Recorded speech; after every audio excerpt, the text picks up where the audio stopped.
Chapter 1521 to 1530। तू जीविन उसके दिल में हैरान था। उन्हें नहीं पता था कि इस मामले में इस तरह के ट्विस्ट एंड टर्न्स हैं। लेकिन उसे अचानक ऐसा लगा जैसे उसकी पीठ ठंडे पसीने में भीग गई हो।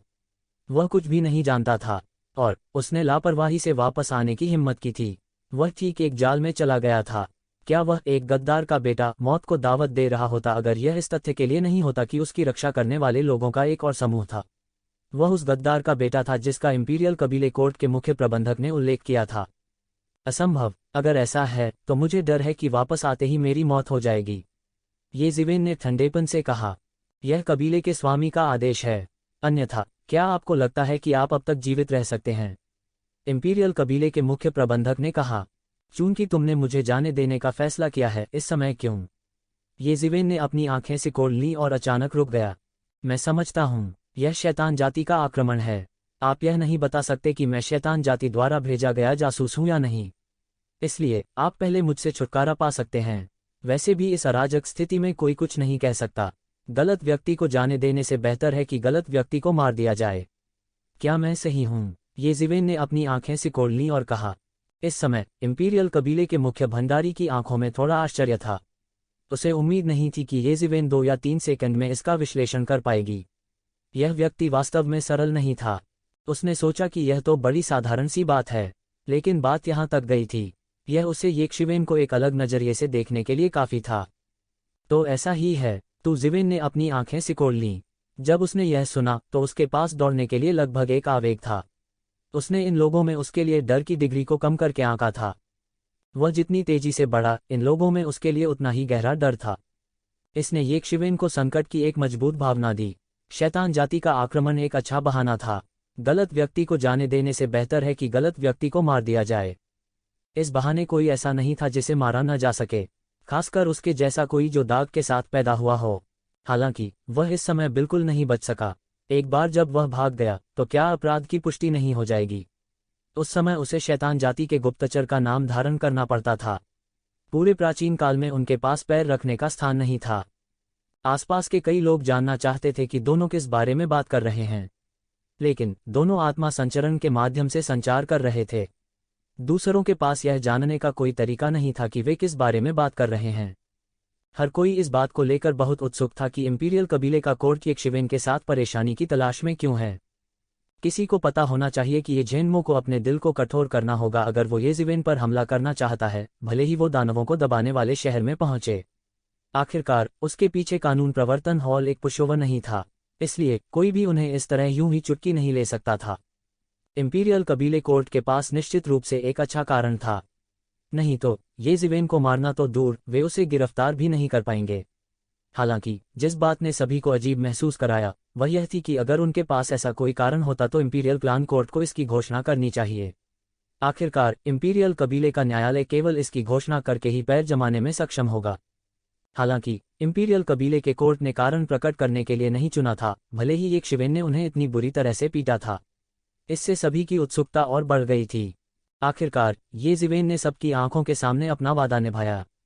उन्होंने इंपीरियल कबीले कोर्ट के मुख्य स्टीवर्ड को रिहा कर दिया और फिर सीधे चले गए।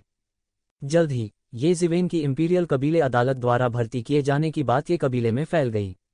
अचानक हंगामा मच गया, खासकर उन शीर्ष विशेषज्ञों के लिए। इंपीरियल कबीले का दरबार बिल्कुल भयंकर स्थान था। बहुत से लोग जब वहां पहुंचेंगे तो भयभीत हो जाएंगे, औरों की तो बात ही छोड़ दीजिए। येजीवेन ने इंपीरियल कबीले के दरबार में परेशानी खड़ी करने का साहस किया था। तो जीवेन ने इंपीरियल कबीले कोर्ट में कहर बरपाने हिम्मत की थी। वह अत्यंत दुस्साहसी था, हालांकि अधिक लोगों को यह अजीब और अविश्वसनीय लगा। इंपीरियल कबीले के न्यायालय की तुलना उसके उत्कर्ष से नहीं की जा सकती। हालांकि जब यह ताकत में आया तब भी ये कबीले के सबसे मजबूत संगठनों में से एक था। इंपीरियल कबीले कोर्ट में कई टाइकून स्तर के बुजुर्ग थे। उनमें से ये जेन मो, ये जेन तियान और अन्य की तुलना में कुलपति एक भयानक अस्तित्व था। तो कैसे येजीवेन इंपीरियल कबीले के दरबार में कहर बरपा सकता था और इधर उधर भाग सकता था? इंपीरियल क्लान कोर्ट की जड़ों को जानने वाले कई लोगों के लिए यह किसी काल्पनिक कहानी से कम नहीं थी। जल्द ही और खबरें सामने आईं।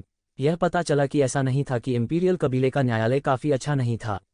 इसके बजाय यह इसलिए था क्योंकि उस समय ये कबीले के उच्च स्तरीय सदस्य शैतान जाति के मामले के कारण एक बैठक में गए थे। अधिकांश टाइकून बैठक में गए थे, इसलिए येज़िवेन के पास इसका लाभ उठाने का अवसर था। वास्तव में इंपीरियल कबीले के न्यायालय ने इस समय येज़िवेन को भर्ती करने के लिए चुना था। क्या यह उस अवसर का लाभ उठाने के लिए नहीं था जब कानून प्रवर्तन हॉल के विशेषज्ञ एक बैठक में थे? किसने सोचा होगा कि येज़िवेन, जो मूल रूप से सभी की नज़रों में उत्कृष्ट नहीं थे, वास्तव में पूरे इंपीरियल कबीले के दरबार को उल्टा कर देंगे। हर तरह की अफवाहें अचानक ज्वालामुखी विस्फोट की तरह फूट पड़ीं। किसने सोचा होगा कि येज़िवेन इतनी शक्तिशाली होगी? वह वास्तव में भयानक है। इंपीरियल कबीले के मुख्य प्रबंधक किसी भी मामले में पहले से ही दिव्य अस्तित्व के दायरे के छठे स्तर के शिखर पर प्रवेश कर चुके थे। हालांकि उसे येज़िवेन द्वारा एक मरे हुए कुत्ते की तरह पीटा गया था। यह बिल्कुल अविश्वसनीय है। मैंने अपनी आंखों से देखा कि येज़िवेन इंपीरियल कबीले के दरबार में अपराजेय थी। पूरे इंपीरियल कबीले शहर में उसे रोकने वाला कोई नहीं था। यदि इंपीरियल कबीले के मुख्य प्रबंधक ने उस रहस्य का खुलासा नहीं किया होता जो कि येज़िवेन चाहता था, तो मुझे डर है कि यह मामला लंबे समय तक जारी रहेगा। शायद यह इंपीरियल कबीले के बुजुर्गों को येज़िवेन को वश में करने के लिए वापस लौटने में लगेगा। मूल रूप से यह कहा गया था कि मध्य स्वर्ग का ये कून दिव्य अस्तित्व के दायरे के 7वें स्तर में प्रवेश करने वाला था। अब वह सफलता हासिल करने के लिए बंद दरवाजे के प्रशिक्षण में है। उसके पीछे उत्तरी स्वर्ग का ये लुवान होना चाहिए, दक्षिण स्वर्ग के ये क्यूओंग और अन्य। दक्षिण स्वर्ग के ये जूकोंग और ये कियान उनके ठीक पीछे हैं। मैंने मूल रूप से सोचा था कि यद्यपि येज़िवेन भी चैंपियन था, लेकिन आखिरकार वह 10वें क्षेत्र का चैंपियन था। स्वाभाविक रूप से उसकी तुलना ये क्यूओंग, ये कूंग और अन्य से नहीं की जा सकती थी। अब ऐसा लगता है कि यह विचार वास्तव में गलत है। अपनी वर्तमान साधना के साथ, जब तक कि ये कूंग और अन्य पहले से ही दिव्य अस्तित्व क्षेत्र के 7वें स्तर में प्रवेश नहीं कर लेते, वह उनके साथ कंधे से कंधा मिलाकर खड़े होने के लिए पूरी तरह से योग्य है। ये अफवाहें पूरे ये कबीले में उन विशेषज्ञों के साथ फैल गई थीं, जिन्होंने उस दिन जो कुछ हुआ था उसे देखा था। जैसा कि कई लोगों ने उम्मीद की थी, इंपीरियल कबीले कोर्ट की स्थिति सामान्य लोगों के दिल में कानून प्रवर्तन हॉल की तरह प्रमुख नहीं थी। इसलिए उन्हें येज़िवेन जैसे नौजवान ने उल्टा कर दिया था, और अंत में उन्हें येज़िवेन को रोकने वाला कोई नहीं मिला। उनकी प्रतिष्ठा रातों रात गिर गई थी। इसलिए कई लोग जो इंपीरियल कबीले कोर्ट में शामिल होना चाहते थे, उन्हें अब यह विचार करना था कि इंपीरियल कबीले कोर्ट में शामिल होना है या नहीं। अन्यथा इस संस्था की प्रतिष्ठा सुनने में अच्छी नहीं लगेगी। इस संबंध में इंपीरियल कबीले कोर्ट के उच्च अधिकारी केवल क्रोध से जल रहे थे। येज़िवेन ने वास्तव में इंपीरियल कबीले कोर्ट में अराजकता पैदा करने के लिए इंपीरियल कबीले कोर्ट की अनुपस्थिति का फायदा उठाया था। हालांकि वे पूरी तरह से भूल गए थे कि वे भी येज़ेंटियन और अन्य की अनुपस्थिति का फायदा उठाना चाहते थे ताकि पहले येज़िवेन को नियंत्रित किया जा सके और एक सही काम किया जा सके। कौन जानता था कि अंत में वे ऊन के लिए जाएंगे और कतरे हुए घर आएंगे। अंगूर के अनुसार उस दिन इंपीरियल कबीले कोर्ट के कुलपति ने इंपीरियल कोर्ट में ये परिवार के कुलपति का विरोध किया था। उसने शैतान जाति के अवशेष येज़िवेन को हिरासत में लेने का अनुरोध किया था। हालांकि उनके अनुरोध को अंत में पैट्रियार्क द्वारा वीटो कर दिया गया था। इससे वे और भी उदास हो गए थे और खून की उल्टी करना चाहते थे। उन्हें येज़िवेन ने बरगलाया था और हंगामा खड़ा कर दिया था। हालांकि उनके पास तुरंत जवाबी कार्रवाई करने का कोई रास्ता नहीं था। निस्संदेह यह उनके लिए बड़ी शर्म और अपमान की बात थी।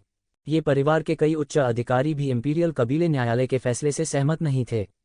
ये परिवार के कई लोगों की नज़र में येज़िवेन एक युवा हीरो था।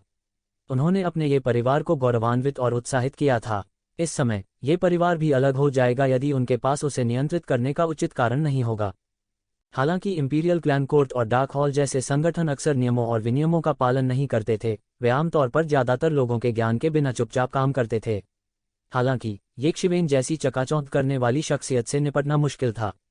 वह सबका ध्यान अपनी ओर खींच रहा था। हालांकि येज़िवेन के माता पिता के देशद्रोही होने की बात को भी ये परिवार के उच्च अधिकारी ने दबा दिया था। इसका कारण यह था कि उन्हें सार्वजनिक रूप से अपने गंदे लिनन को नहीं धोना चाहिए था। इसलिए वे येज़िवेन को नियंत्रित करने के लिए सबसे बड़ा कारक सामने नहीं ला सके। अंत में वे केवल बेबसी से येज़िवेन को अहंकारपूर्वक जाते हुए देख सकते थे। बेशक सबसे बुनियादी कारण यह था कि बड़ी संख्या में कानून प्रवर्तन हॉल के विशेषज्ञों की वापसी के साथ उनके लिए येज़िवेन को नियंत्रित करना असंभव था। हर कोई जानता था कि कानून प्रवर्तन हॉल मास्टर येज़ेंटियन येज़िवेन को कितना महत्व देते थे। इसके अलावा येज़िवेन उनके अंतिम शिष्य थे। वह दूसरों को अपने साथ लापरवाही से व्यवहार करने की अनुमति कैसे दे सकता है। इसलिए वे लंबे समय से व्यस्त थे। हालांकि उन्हें कुछ भी हासिल नहीं हुआ था। इसके अलावा येज़िवेन ने हंगामा किया और वहां से चली गई। हर कोई इतना उदास था कि वे खून की उल्टी करना चाहते थे। हालांकि येज़िवेन इस वजह से बहुत ज़्यादा गर्व महसूस नहीं कर रही थी। उनके लिए इस मामले ने एक बार फिर से तूफान के दांत खट्टे कर दिए थे। शायद अतीत में उनके लिए यह खुद को बचाने का सबसे अच्छा तरीका था। अब वह जानता था कि कुछ लोग उसे लंबे समय से नापसंद करते थे। उसका प्रदर्शन जितना उत्कृष्ट होगा उतने ही अधिक लोग उसे अपने पक्ष में एक कांटे के रूप में देखेंगे। इस तरह की उथल पुथल में 3 महीने पलक झपकते ही बीत गए। इन 3 महीनों के दौरान येज़िवेन कहीं नहीं गई।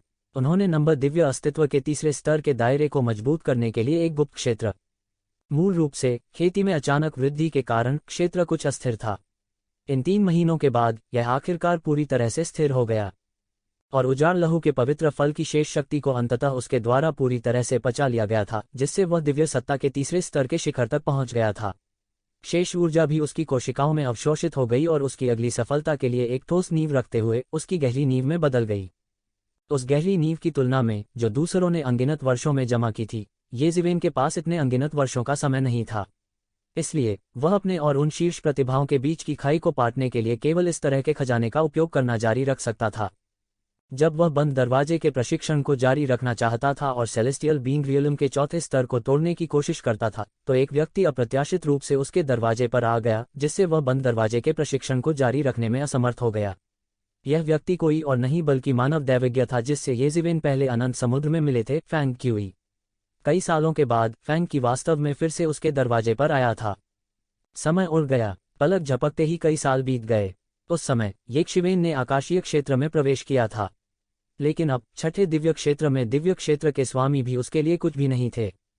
उसकी शक्ति में सुधार समय बीतने का सबसे प्रत्यक्ष प्रमाण था। हालांकि जब उसने फिर से फैंग क्यूई को देखा तो वह अवाक रह गया।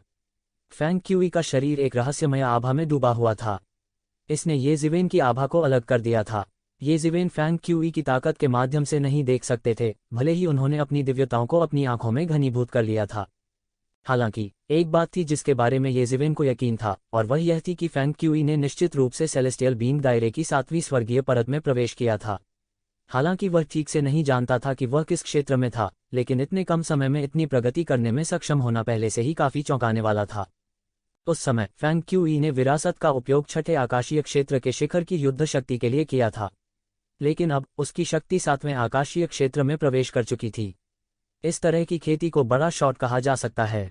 येज़िवेन ने सोचा था कि उसकी साधना की गति पहले से ही बहुत तेज थी, लेकिन अब उसे यह स्वीकार करना पड़ा कि हमेशा कोई न कोई उससे बेहतर था। हमेशा कोई ऐसा होगा जिसकी प्रगति सामान्य लोगों के लिए वास्तव में अकल्पनीय थी। तुम यहाँ क्यों हो? येज़िवेन ने पूछा। उसने फैंग क्यूई को देखा। वह वास्तव में यह पूछना चाहता था कि वह इस छिपे हुए क्षेत्र में कैसे प्रवेश कर सकता है। छिपा हुआ क्षेत्र ये कबीले के सबसे महत्वपूर्ण छिपे हुए स्थानों में से एक था। इसके अलावा और कोई कारण नहीं था कि एक क्लान की युवा पीढ़ी के उस्तादों की एक बड़ी संख्या यहाँ एकत्र हुई थी। दिव्य क्षेत्र के कई स्वामी भी थे। अगर कुछ हुआ तो यह पूरे ये कबीले के लिए एक बड़ा झटका होगा। इसलिए इस जगह को भारी पहरा कहा जा सकता है। फैंग क्यूई, एक बाहरी व्यक्ति, वास्तव में आसानी से प्रवेश कर सकता था और बाहर निकल सकता था। येज़िवेन के लिए भी यह एक बड़ा झटका था। यह कुछ भी नहीं है। हालांकि ये कबीले पर भारी पहरा है, यह ड्रैगन का पूल या बाघ की मान नहीं है। फैंग क्यूई कैसे नहीं जान सकता था कि येज़िवेन क्या सोच रहा था। वह हंसे बिना नहीं रह सका और कहा। येज़िवेन ने अपनी आंखें सिकोड़ लीं। यह ऑरेकल एलायंस उसकी कल्पना से कहीं अधिक शक्तिशाली प्रतीत हुआ।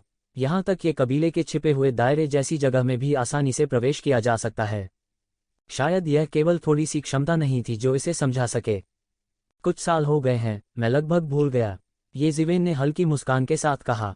फैंग क्यूई ने आह भरी और कहा, काश यह मामला भी उन राक्षसों का दोष है।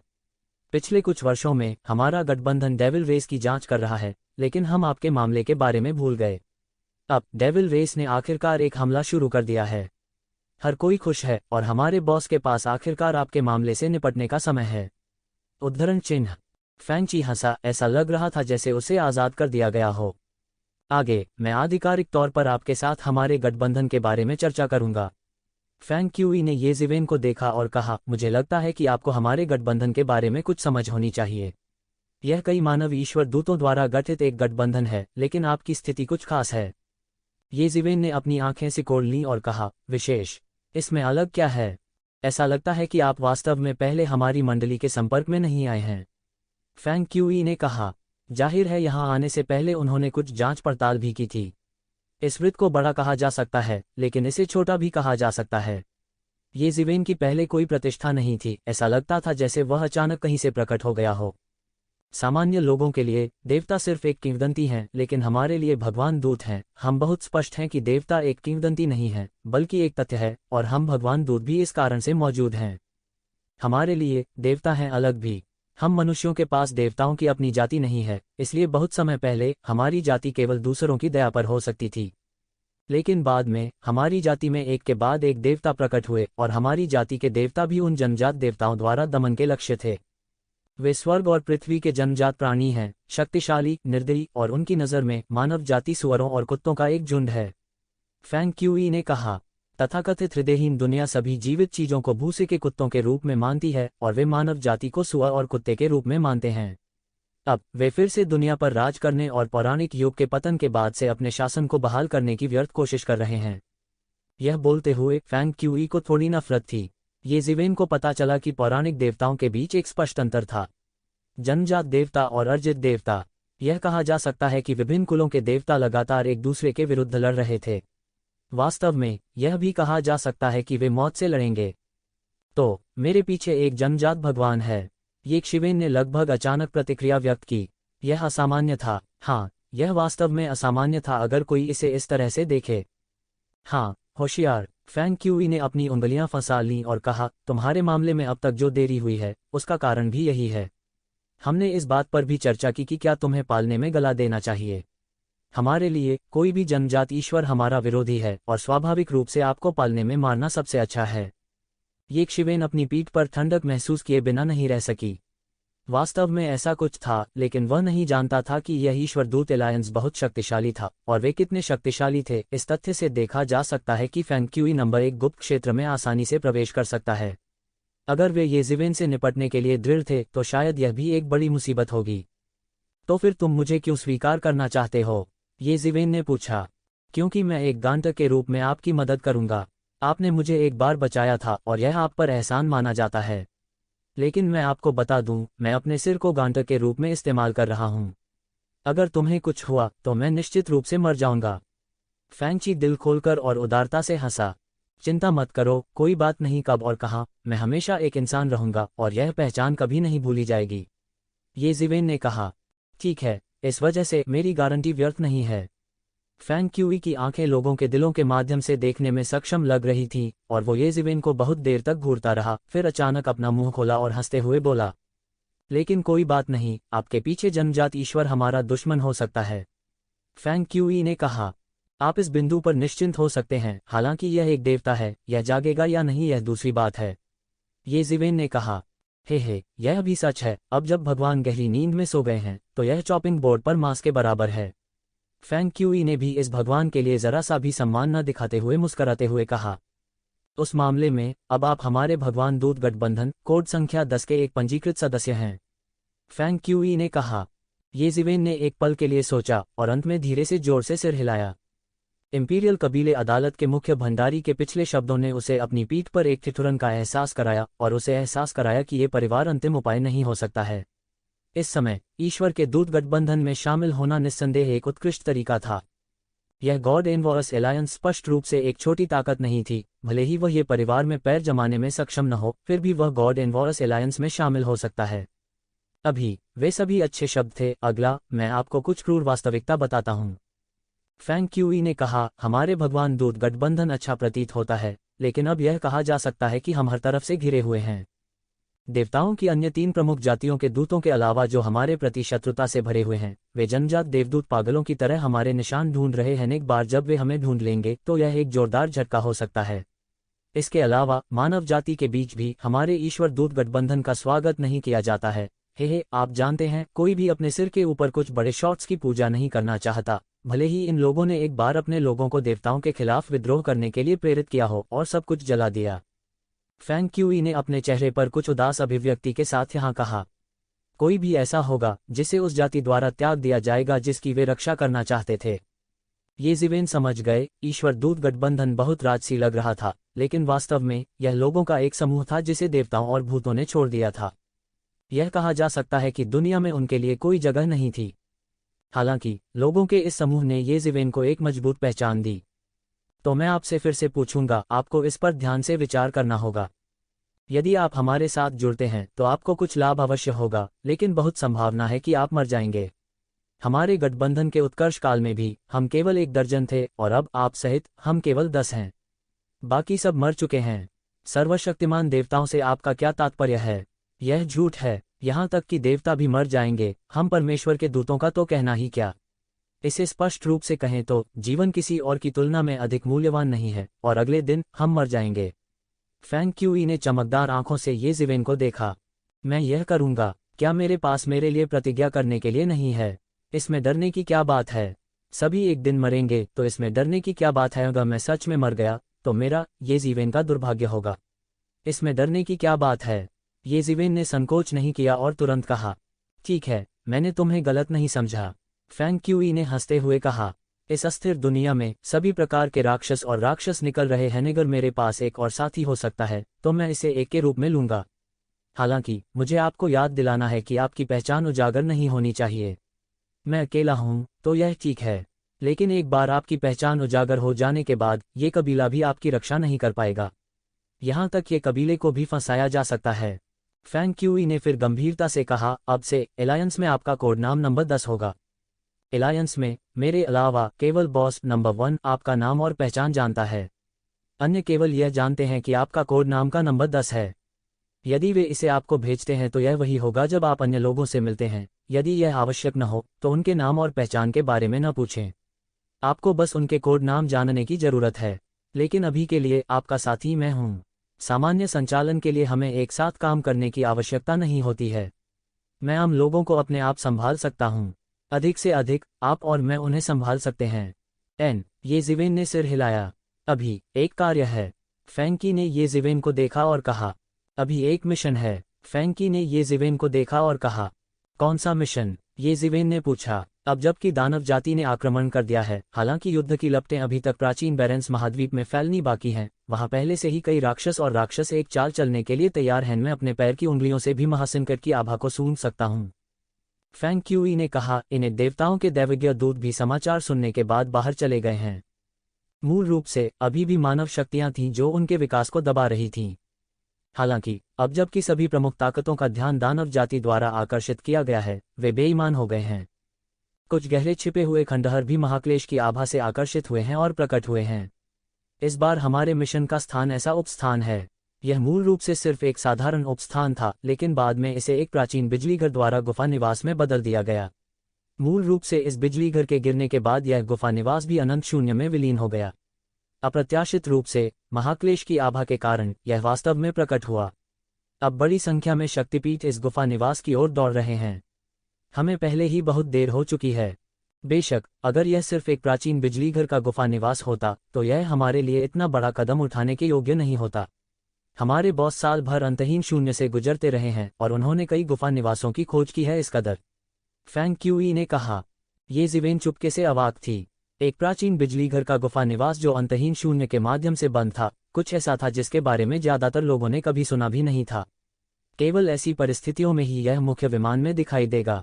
ओरेकल एलायंस के बॉस वास्तव में पूरे साल अंतहीन शून्य के माध्यम से बंद कर रहे थे। यह क्षमता उसकी कल्पना से कहीं अधिक अत्याचारी थी।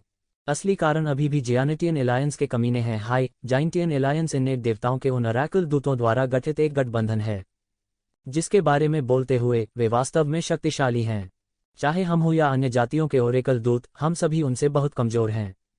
फैंग क्यूई ने जारी रखा, इन सभी वर्षों में जियानिटियन एलायंस ने कभी भी अपने देवताओं को पुनर्जीवित करने में कोई कसर नहीं छोड़ी है। इन वर्षों में हमने इस पहलू में अनगिनत बार संघर्ष किया है। इस बार हमें खबर मिली है कि शियानशन अलायंस के पास इस प्राचीन बिजलीघर के गुफा निवास में कुछ ऐसा हो सकता है जो वे चाहते हैं। यह एक दिव्य उपकरण है जो देवताओं को पुनर्जीवित करने के लिए आवश्यक है।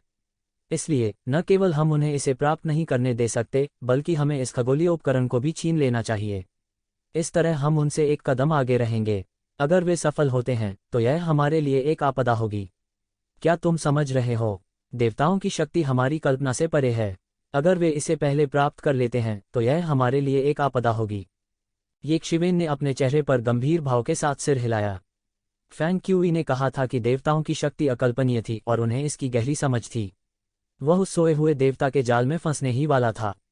यदि ये मो ने हस्तक्षेप नहीं किया होता तो शायद वह उस देवता का दास बन गया होता। उस स्थिति में उसके लिए ईश्वर के दूतों के गठबंधन में शामिल होना असंभव होता, क्योंकि उसके पीछे खड़े होने की संभावना एक जियानिटियन देवता होने की थी। अगर यह इस तथ्य के लिए नहीं था कि मैं आपको पहले देखना चाहता था, तो शायद मैं पहले ही वहां पहुंच गया होता। मैं पहले जाइंटियन एलायंस को इसे छीनने नहीं देना चाहिए, फैंग क्यूई ने कहा। हालांकि मैंने यहाँ रास्ते में आपके मामले के बारे में सुना। हाँ, आपने वास्तव में अपने परिवार के इंपीरियल कबीले के न्यायालय में इतना बड़ा हंगामा किया। अब इंपीरियल कबीले के दरबार के लोग बाहर हंगामा कर रहे हैं। मुझे डर है कि वे तुम्हें मारने के लिए इंतजार नहीं कर सकते। ये ज़िवेन फूट फूट कर मुस्कुराए बिना नहीं रह सकी। यहाँ तक फैंग क्यूई को भी इस बात के बारे में पता था। यह सच था कि बुरी खबरें दूर दूर तक फैलती थीं। फिर चलते हैं, हम भी बाहर जा सकते हैं और थोड़ी देर लेट सकते हैं, ये ज़िवेन ने कहा। यह अच्छे के लिए है। फैंग क्यूई ने भी सिर हिलाया। चूंकि वे पहले ही सहमत हो गए थे, दोनों ने संकोच नहीं किया और चुपचाप ये निवास छोड़ दिया। अब ये ज़िवेन के बारे में कहा जा सकता है कि वह इंपीरियल कबीले के दरबार में एक कांटा बन गया था। अगर वे जानते थे कि ये ज़िवेन ने ये निवास छोड़ दिया है, तो ये ज़िवेन का मानना कि वे लोगों को ये निवास के बाहर ये ज़िवेन को मारने के लिए भेजेंगे। ये निवास छोड़ने के बाद दोनों मुखौटे और लबादे में बदल गए और सीधे गुफा निवास की दिशा में उड़ गए। गुफा निवास शून्य की गहराई में स्थित था और यह प्राचीन बैरन से ऊपर नहीं था। अधिकांश लोगों के लिए दोनों की पहचान गुप्त रखनी थी, इसलिए उन्होंने गुप्त कपड़े भी बदल लिए। दोनों के कपड़ों के आर पार दैवीय इंद्रिय भी नहीं देख सकती थी। हालांकि यह विमान प्राचीन बैरन में प्रकट होता है, वास्तव में गुफा निवास तक पहुंचने के लिए अभी भी एक लंबी जगह की दरार है जो कम नहीं है। यह दरार बहुत अस्थिर है और आकाशीय क्षेत्र के छठे स्तर से ऊपर के दिग्गजों को अनुमति नहीं देता है गुजरने के लिए। इसलिए मुझे मार्ग से गुजरने के लिए अपनी मार्शल शक्ति को भी सील करने की आवश्यकता है। आपके वर्तमान दायरे के साथ इस मार्ग से गुजरना काफी है, फैंग क्यूई ने कहा।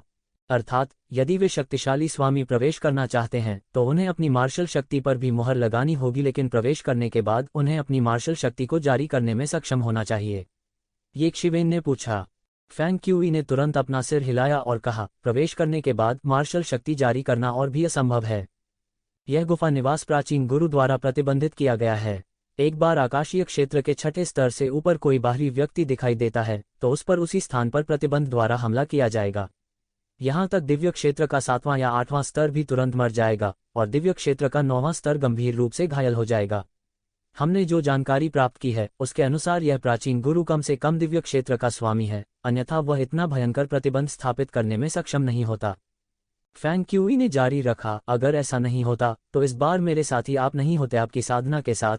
हालांकि यह आपकी उम्र के लिए पहले से ही चौंकाने वाला है, लेकिन कई दिव्य दूतों के बीच आप मूल रूप से सबसे नीचे हैं। अभी आपके पास कार्रवाई करने की योग्यता नहीं है। ये शिवेन थोड़ा शर्मिंदा थी। हालांकि यह सच हो सकता है, लेकिन उन्होंने जो कहा वह बहुत यथार्थवादी था। फैंग क्यूई अपने हाथों को उसकी पीठ के पीछे बांधे हुए खड़ा था। उसके पैरों के नीचे अंतहीन सुनहरी रोशनी दिखाई दी और दो आकृतियां उच्च गति से शून्य की गहराई की ओर उड़ी, लगभग टेलीपोर्टेशन की तरह। आप आश्वस्त नहीं हो सकते हैं, लेकिन दिव्य दूत वे लोग हैं जो देवताओं द्वारा चुने गए हैं। पौराणिक युग में ऐसे लोगों को भगवान का चुना हुआ कहा जाता है और ये भगवान के चुने हुए, बिना किसी अपवाद के देवताओं के अधीन सर्वोच्च शक्ति केंद्र हैं। उनकी सहज प्रतिभा कल्पना से परे पहले से ही मजबूत है। यह उल्लेख नहीं है कि वे भी देवताओं के पक्षधर हैं, इसलिए उनकी खेती के विकास की गति कुछ ऐसी नहीं है जिसकी सामान्य लोग कल्पना कर सकते हैं, फैंग क्यूई ने कहा। ये ज़िवेन ने सिर हिलाया। इस पहलू के बारे में वह समझ सकता था। कुछ ही वर्षों में फैंग क्यूई विरासत को सक्रिय करने की जरूरत से दूर हो गई थी और दिव्य अस्तित्व के छठे स्तर के शिखर पर कदम रखने के लिए एक झपट्टा मारकर एक ऐसी साधना में आ गई थी जिसे ये ज़िवेन भी नहीं देख सकते थे। यह अपने आप में सबसे अच्छा प्रमाण था। फैंग क्यूई ने देखा कि एक शिवेन वास्तव में सहमत था और लापरवाह नहीं था, इसलिए उसने राहत के साथ सिर हिलाया। डर था कि एक शिवेन को नुकसान होगा क्योंकि उसने अन्य दिव्य दूतों को कम करके आंका था। उल्लेख नहीं है, दिव्य दूतों के बीच लोगों का एक समूह है जो शिखर पर खड़े हैं, जिन्हें देवता कहा जाता है। मेरी नज़र में वे पौराणिक देवताओं से अलग नहीं हैं, फैंग क्यूई ने कहा। वह स्तर नहीं है जिस पर हम वर्तमान में पहुंच सकते हैं। रास्ते में फैंग क्यूई ने ये शिवेन को इस मंडली के बारे में कुछ बातें बताईं। ये ज़िवेन इस मंडली से बहुत परिचित नहीं थी और यह भी कहा जा सकता है कि उसे इसके बारे में पूरी तरह से जानकारी नहीं थी। फैंग की के परिचय के बाद ये ज़िवेन को धीरे धीरे दैवीय दूतों के घेरे के बारे में कुछ समझ आ गई थी। ये दुनिया के लोगों का समूह थे जो देवताओं के सबसे करीब थे। वे पर्दे के पीछे छिप गए, लेकिन पूरे विश्व के विकास को प्रभावित किया। उनमें से कई उस्ताद थे, उन उस्तादों से बहुत अधिक जिन्हें लोग जानते थे। सौभाग्य से वे खुद लगातार लड़ रहे थे, अन्यथा उन्हें डर था कि वे दुनिया पर हावी होने की क्षमता हासिल कर लेंगे और मानव जाति के दिव्य दूत गठबंधन को वास्तव में केवल सबसे कमजोर दिव्य दूत संगठन के रूप में माना जा सकता था। लेकिन फिर भी कई शक्तिशाली अस्तित्व थे जो येज़िवेन को उनकी ओर देखने के लिए पर्याप्त थे। येज़िवेन दैवीय दूतों के गठबंधन के नीचे 10वें नंबर पर था, लेकिन फैंग क्यूई वास्तव में 9वें नंबर पर था। वास्तव में वह येज़िवेन से बहुत बेहतर नहीं था, फिर भी फैंग क्यूई की ताकत येज़िवेन जैसी नहीं थी के माध्यम से देख सकता था। फैंग क्यू पहले कुछ दिव्य दूतों के बारे में बहुत स्पष्ट नहीं थे, उन्हें यह भी नहीं पता था कि उनकी असली पहचान क्या थी। यह व्यवस्था गुप्तचरों से रक्षा करने के अतिरिक्त प्रत्येक दैवीय दूतों की रक्षा के लिए भी थी, ताकि कोई समस्या न हो और अन्य दैवीय दूतों की पहचान उजागर हो जाए। हालांकि फैंग क्यूई के अनुसार दिव्य दूत गठबंधन के शीर्ष कुछ दिव्य दूत शायद पहले से ही आकाशीय क्षेत्र में थे, और यहां तक दिव्य तकनीकों की मदद से उनके पास सामान्य दिव्य क्षेत्र के विशेषज्ञों की तुलना में कहीं अधिक लड़ाकू शक्ति थी। फैंग क्यूई के अनुसार जब येज़िवेन के पास लंबा समय था तो वह स्वाभाविक रूप से कुछ चीजों को समझने में सक्षम होगा। उन दोनों की गति वायु और बिजली के समान अत्यंत तीव्र थी। आधे दिन से भी कम समय में ये क्लान से बाहर आने के बाद वे पहले से ही एक प्राचीन बिजलीघर के गुफा निवास में आ चुके थे। चूंकि यह प्राचीन काल में उपअंतरिक्ष की अभिव्यक्ति थी, इसलिए इस क्षेत्र में अंतरिक्ष भी बेहद अस्थिर था। आकाशीय क्षेत्र के विशेषज्ञों के लिए जो पहले से ही स्वर्गीय तरीके से एकीकृत थे, वे अंतरिक्ष में परिवर्तनों के प्रति बहुत संवेदनशील थे। लगभग तुरंत ही उन्होंने इस उपअंतरिक्ष के प्रवेश द्वार का स्थान पहले ही निर्धारित कर लिया था। उसी समय अपनी शक्तिशाली ताकत को सील करने के बाद कई अत्याचारी आकृतियां भी इस गुफा के प्रवेश द्वार में गिर गईं। येज़िवेन ने इन अत्याचारी छायाचित्रों को देखा। इस बार इस बिजलीघर की गुफा हवेली के उद्भव ने शायद बड़ी संख्या में विशेषज्ञों को आकर्षित किया था। यहां तक स्वर्ग क्षेत्र और उससे ऊपर के टाइकून भी आकर्षित हुए थे, अन्यथा उन्हें अपनी शक्ति पर मुहर लगाने की कोई आवश्यकता नहीं थी। अगर सामान्य माहौल में होता तो इन लोगों के सामने अहंकारी होने की योग्यता उनमें जरा भी नहीं होती। वर्तमान येज़िवेन आकाशीय क्षेत्र के 7वें स्वर्ग के स्वामी के साथ व्यवहार नहीं कर सकता था, लेकिन अब अपनी अत्याचारी युद्ध शक्ति के साथ इस गुफा निवास में वह अभी भी कुछ समय के लिए लड़ सकता था। इस समय उसके बगल में फैंग क्यूई ने भी अपनी खेती को सील कर दिया और अचानक बहुत कमजोर हो गया, जैसे कि कोई एक नज़र में उसके आर पार देख सकता हो। दोनों रुके नहीं और तुरंत ही सीधे अंदर गिर पड़े। शायद यह इसलिए था क्योंकि अमर की गुफा अभी उजाड़ पुरातनता के ऊपर प्रकट हुई थी और अंतरिक्ष अभी तक पूरी तरह से मिश्रित नहीं हुआ था। येज़िवेन, जिसने अभी प्रवेश किया था, ने देखा कि आकाश अंतरिक्ष की दरारों से भरा हुआ था, खुल रहा था और बंद हो रहा था, और यह अतुलनीय रूप से भयानक था। एक बार जब ये खुलने और बंद होने वाली दरारें अटक जाती हैं, तो एक दिव्य क्षेत्र विशेषज्ञ भी मर जाएगा। वह अंतरिक्ष की शक्तिशाली शक्ति थी। जैसे ही उसने गुफा की दुनिया में प्रवेश किया, येज़िवेन ने अपने शरीर को कुचलते हुए एक दबाव महसूस किया। यह वह प्रतिबंध होना चाहिए जिसका फैंग क्यूई ने उल्लेख किया था। निश्चित रूप से यह जितना अधिक सहन कर सकता था, वह दिव्य क्षेत्र के 6ठे स्तर के शिखर की शक्ति थी। एक बार यह इस स्तर से अधिक हो जाने पर यह संभवतः प्रतिबंध के हमले को आकर्षित करेगा। सौभाग्य से उसकी साधना दिव्य क्षेत्र के केवल 3रे स्तर पर थी, जिसके बारे में बोलते हुए वह इस गुफा निवास के प्रतिबंध के स्तर से बहुत दूर था, इसलिए वह बहुत चिंतित नहीं था। हालांकि फैंग क्यूई, जो उसके बगल में था, बहुत घबराया हुआ था। फिर से सील में कोई दिक्कत नहीं होने की पुष्टि करने के बाद उन्हें थोड़ी राहत मिली। गुफा आवास में प्रवेश करने के बाद फैंग क्यूई ने कहा, अब अपने आप से घूमें। आपके पास एक आकस्मिक मुठभेड़ हो सकती है। मैं जाऊंगा और पहले उस उपकरण का स्थान निर्धारित करूंगा। कोई खबर होने पर मैं आपको सूचित करूंगा। ठीक है, येज़िवेन ने सिर हिलाया। फैंग क्यू फिर मुड़ा, सुनहरी रोशनी से भरे आकाश से बाहर निकला और येज़िवेन के सामने गायब हो गया। फैंग क्यूई को छोड़ने के बाद येज़िवेन ने तुरंत अपना मुखौटा और लबादा उतार दिया, जिससे उसकी पहचान बहाल हो गई। येज़िवेन उड़ने ही वाली थी कि अचानक उसे आकाश में तेज उतार चढ़ाव महसूस हुआ। 1 दर्जन से अधिक आकृतियों ने हवा में कदम रखा और ऊपर आ गईं। येज़िवेन ने तुरंत सांस रोकने की तकनीक का इस्तेमाल किया, अंतरिक्ष में भाग गई और चुपचाप देखती रही। उसने समुद्र कबीले के 1 दर्जन से अधिक सदस्यों को देखा जो येज़िवेन से बहुत दूर नहीं थे और आकाश में जलवाष्प भर रहा था। ये सभी लोग एक्वा ब्लू स्केल कवच पहने हुए थे और जनरलों की तरह कपड़े पहने हुए थे। उन सभी ने सांस के असामान्य उतार चढ़ाव को छोड़ दिया। जाहिर है, वे भी अपनी सत्ता पर मुहर लगाकर अंदर आए थे। वे आकाशीय क्षेत्र के 7वें स्तर से ऊपर के दिग्गज होने चाहिए। सागर वंश में ऐसे लोग एक क्षेत्र के राज्यपाल भी थे। क्योंकि अंतहीन सागर क्षेत्र बहुत विशाल था, प्राचीन बेरेंस महाद्वीप की तुलना में कई गुना व्यापक था, इसे ठीक से प्रबंधित करना पूरी तरह से असंभव था।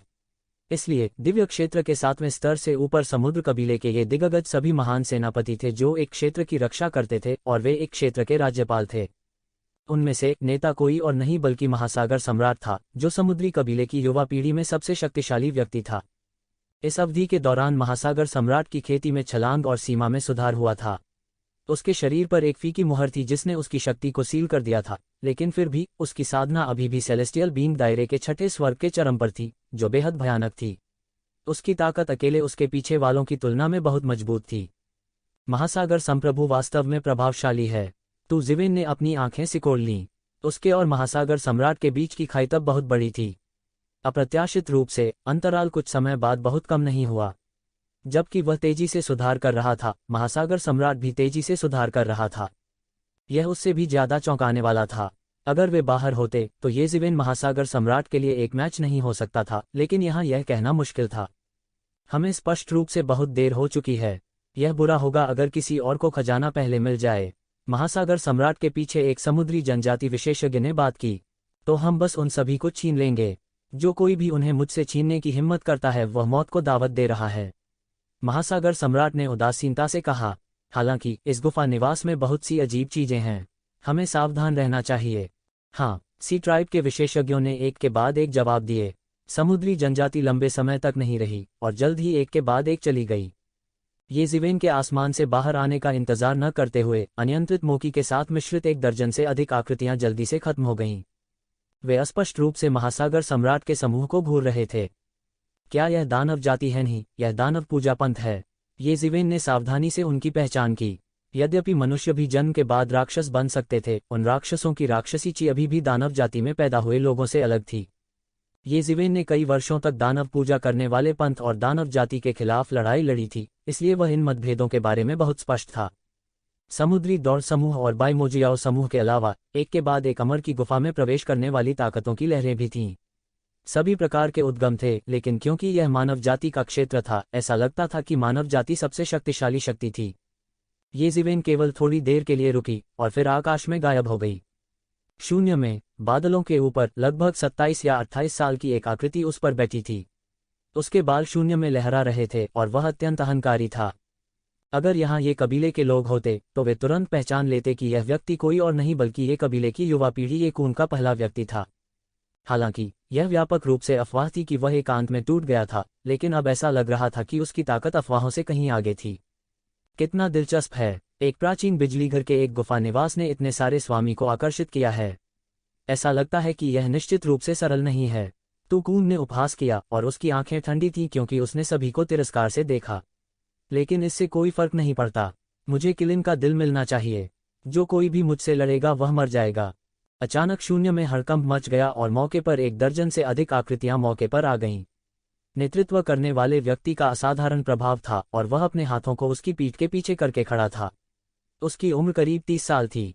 उसके पीछे सफेद कपड़ों में एक आदमी खड़ा था जो उसकी ही उम्र का था।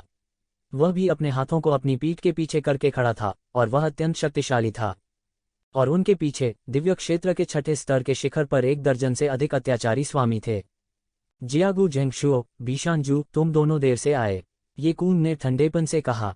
उनके सामने 2 लोग वास्तव में जियागु कबीले और बीशान कबीले के शीर्ष स्वामी थे, जो 100 कबीले गठबंधन के शीर्ष 10 शाही कुलों में से एक थे। एक असाधारण भाव वाले युवक जियागु झेंगशुओ ने ये कून पर नजर डाली और कहा, आप बहुत जल्दी आ गए टीएसके। मुझे उम्मीद नहीं थी कि आपका दानव दमन करने वाला शहर वास्तव में हमारे 100 क्लान अलायंस के साथ सहयोग करेगा। क्या तुमने हमें सबसे ज्यादा नीचे नहीं देखा? इसमें गलत क्या है? हमारे दानव दमन शहर का नश्वर दुश्मन केवल राक्षस जाति है। दानव जाति के साथ समझौता न करने के अलावा बाकी सब पर चर्चा की जा सकती है। ये कून ने तिरस्कारपूर्वक कहा, आप जियागु झेंगशुओ के साथ सहयोग करना चाहते हैं, आपने मुझे अपने साथ क्यों आमंत्रित किया? बीशिनजू ने कहा, क्योंकि हम सबका एक ही दुश्मन है, ये जिवेन। ये कून ने कहा, ये जिवेन जिसने मेरे चचेरे भाई को मार डाला। जियागु झेंगशुओ ने अपनी आंखें मूंद लीं और कहा, यह सही है, यह वह है। ये कून ने कहा, यह थोड़ा दिलचस्प है। उसके मामले के कारण पूरे कबीले में गड़बड़ी है। अगर मैं उसे मार सकता हूं तो मुझे बहुत सारे पुरस्कार भी मिल सकते हैं। मैं यह करूंगा, जियागु झेंगशुओ ने कहा। इससे मुझे क्या लेना देना?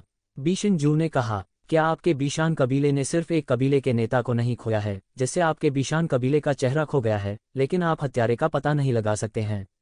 मैं आपको 100% निश्चितता के साथ बता सकता हूं कि उसे मारने वाला ये ज़िवेन था। ये कून ने कहा। क्या उस कचरे को ये ज़िवेन ने मारा था? बीशान जू ने पूछा। कचरे के उस टुकड़े ने वास्तव में हमारे बीशान कबीले का चेहरा फेंक दिया है। मेरे पिता मूल रूप से एक अद्वितीय दिव्य तकनीक की खेती कर रहे थे और खुद को विभाजित करने में असमर्थ थे। वह यह भी नहीं चाहता था कि दूसरे उसकी शक्ति पर कब्जा करें, इसलिए उसने इस कठपुतली को बाहर धकेल दिया। किसने सोचा होगा कि कचरे का यह टुकड़ा वास्तव में किसी के द्वारा मारा जाएगा? क्या बदनामी है! अगर यह खबर फैलती तो मुझे डर है कि हमारा बीशन कबीला आपके ये कबीले के मामले को इतनी आसानी से शांत नहीं होने देगा। ये कून ने तिरस्कारपूर्वक कहा। मैंने कहा, यह ये ज़िवेन की समस्या है। इसका हमारे ये कबीले से क्या लेना देना है? हमने उसे मारने का निर्देश नहीं दिया। इसके अलावा अगर उसने ऐसा किया तो क्या हुआ? क्या आप अपने तरीके से लड़ने की हिम्मत करते हैं? में हिम्मत नहीं है तो बकवास मत करो। कैसे अहंकारी! ये कून, मैंने लंबे समय से आपके अहंकार के बारे में सुना है। मुझे उम्मीद नहीं थी कि आप मेरे सामने इतने अहंकारी होंगे। मैं देखना चाहता हूं कि आप में इतनी अहंकारी होने की किस तरह की क्षमता है। बीशन जू का चेहरा तुरंत गिर गया। ये कून के शब्दों से वह मौके पर आ गया और तुरंत उग्र हो गया। बूम! एक भयानक आभा तुरंत उसके शरीर से छलक पड़ी। आकाशीय क्षेत्र के छठे स्वर्ग के शिखर की भयानक आभा तुरंत बह गई। पलक झपकते ही उसने अपनी हथेली से ये कून पर हमला कर दिया। उसकी हथेली एक पहाड़ की तरह थी जो ये कून को कुचल रही थी।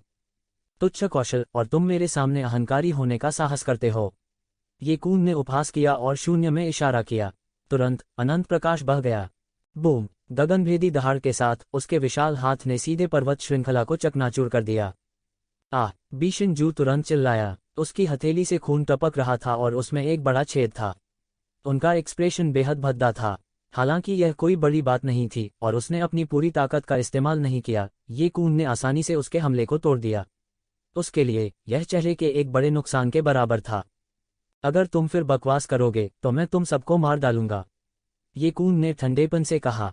ये कून, क्या तुम्हारे शब्द कुछ ज्यादा नहीं हैं? इसके अलावा क्या तुम्हें लगता है कि तुम यह कर सकते हो?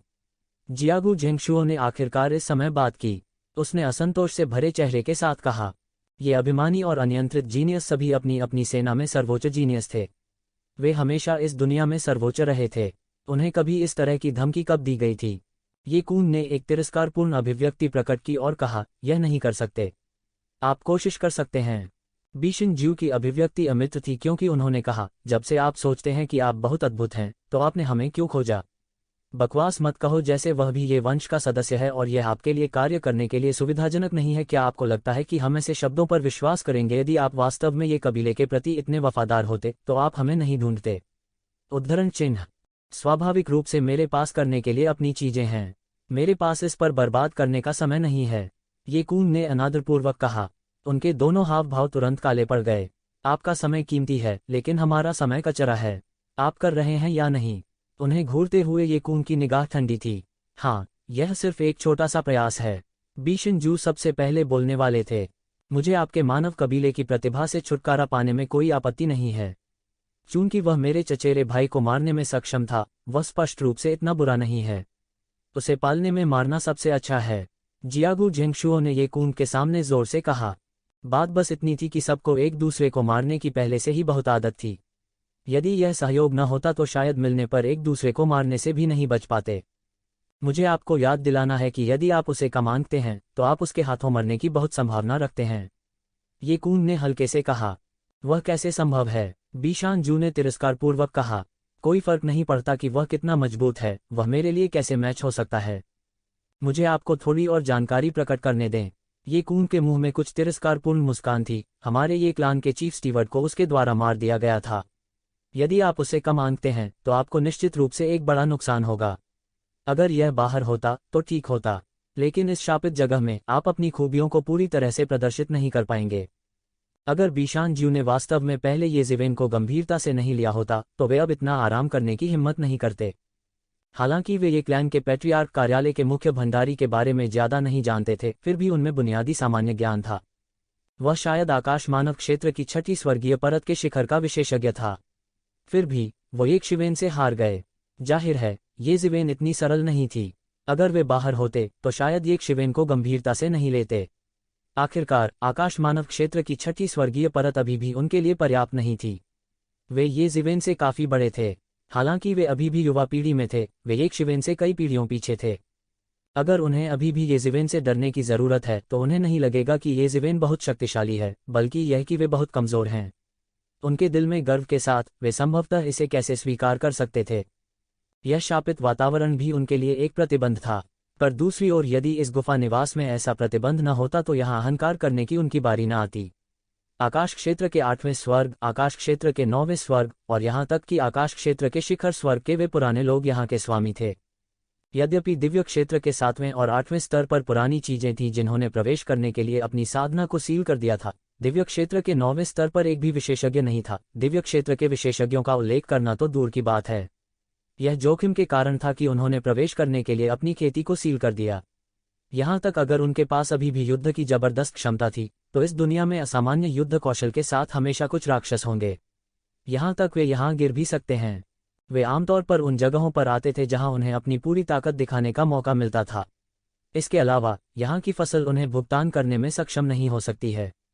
अगर ऐसा है तो यह थोड़ा दिलचस्प है। बीशिनजू के चेहरे पर थोड़ा उत्साह दिखा। भले ही ये शिवेन ने इंपीरियल कबीले अदालत के मुख्य भंडारी को हरा दिया था, फिर भी उसे खुद पर भरोसा था। वह दुनिया में अकेला था। इसके अलावा उनके साथ जियागू जेंगशुओ भी थे। इसके अलावा दोनों पक्षों ने आकाश क्षेत्र के 6ठे स्वर्ग के शिखर पर विशेषज्ञों को लाया था। अगर वे अभी भी ये शिवेन को घायल नहीं कर सके और उसे मार न सके तो उन सभी को मर जाना चाहिए। मुझे भी ऐसा ही लगता है। यह मुझे थोड़ा उत्तेजित करने लगा है। अगर उसमें मुर्गे को पालने की ताकत नहीं होती तो मैं एक चाल चलने की परवाह नहीं करता। लेकिन अब आपने जो कहा उसे सुनने के बाद मुझे थोड़ी दिलचस्पी है। जियागू जेंगशुओ के चेहरे से एक क्रूर उत्तेजना का पता चला। लेकिन क्या आप जानते हैं कि वह अब कहाँ है? ये कून ने सिर हिलाया। क्या आप हमारे साथ खेल रहे हैं? अचानक बीशिनजू को गुस्सा आ गया। जियागू जेंगशुओ ने भी ये कून को एक अमित्र भाव से देखा। वह पहले भी बंद दरवाजे में प्रशिक्षण ले चुका है, लेकिन मेरे आने से पहले मैंने उसे संदेश भेजने के लिए पहले ही किसी को भेज दिया था। जब समय आएगा वह निश्चित रूप से प्रकट होगा और आपको बस उसे खोजने की जरूरत है, ये कून ने कहा। वैसे भी आपको बस अधिक ध्यान देने की आवश्यकता है।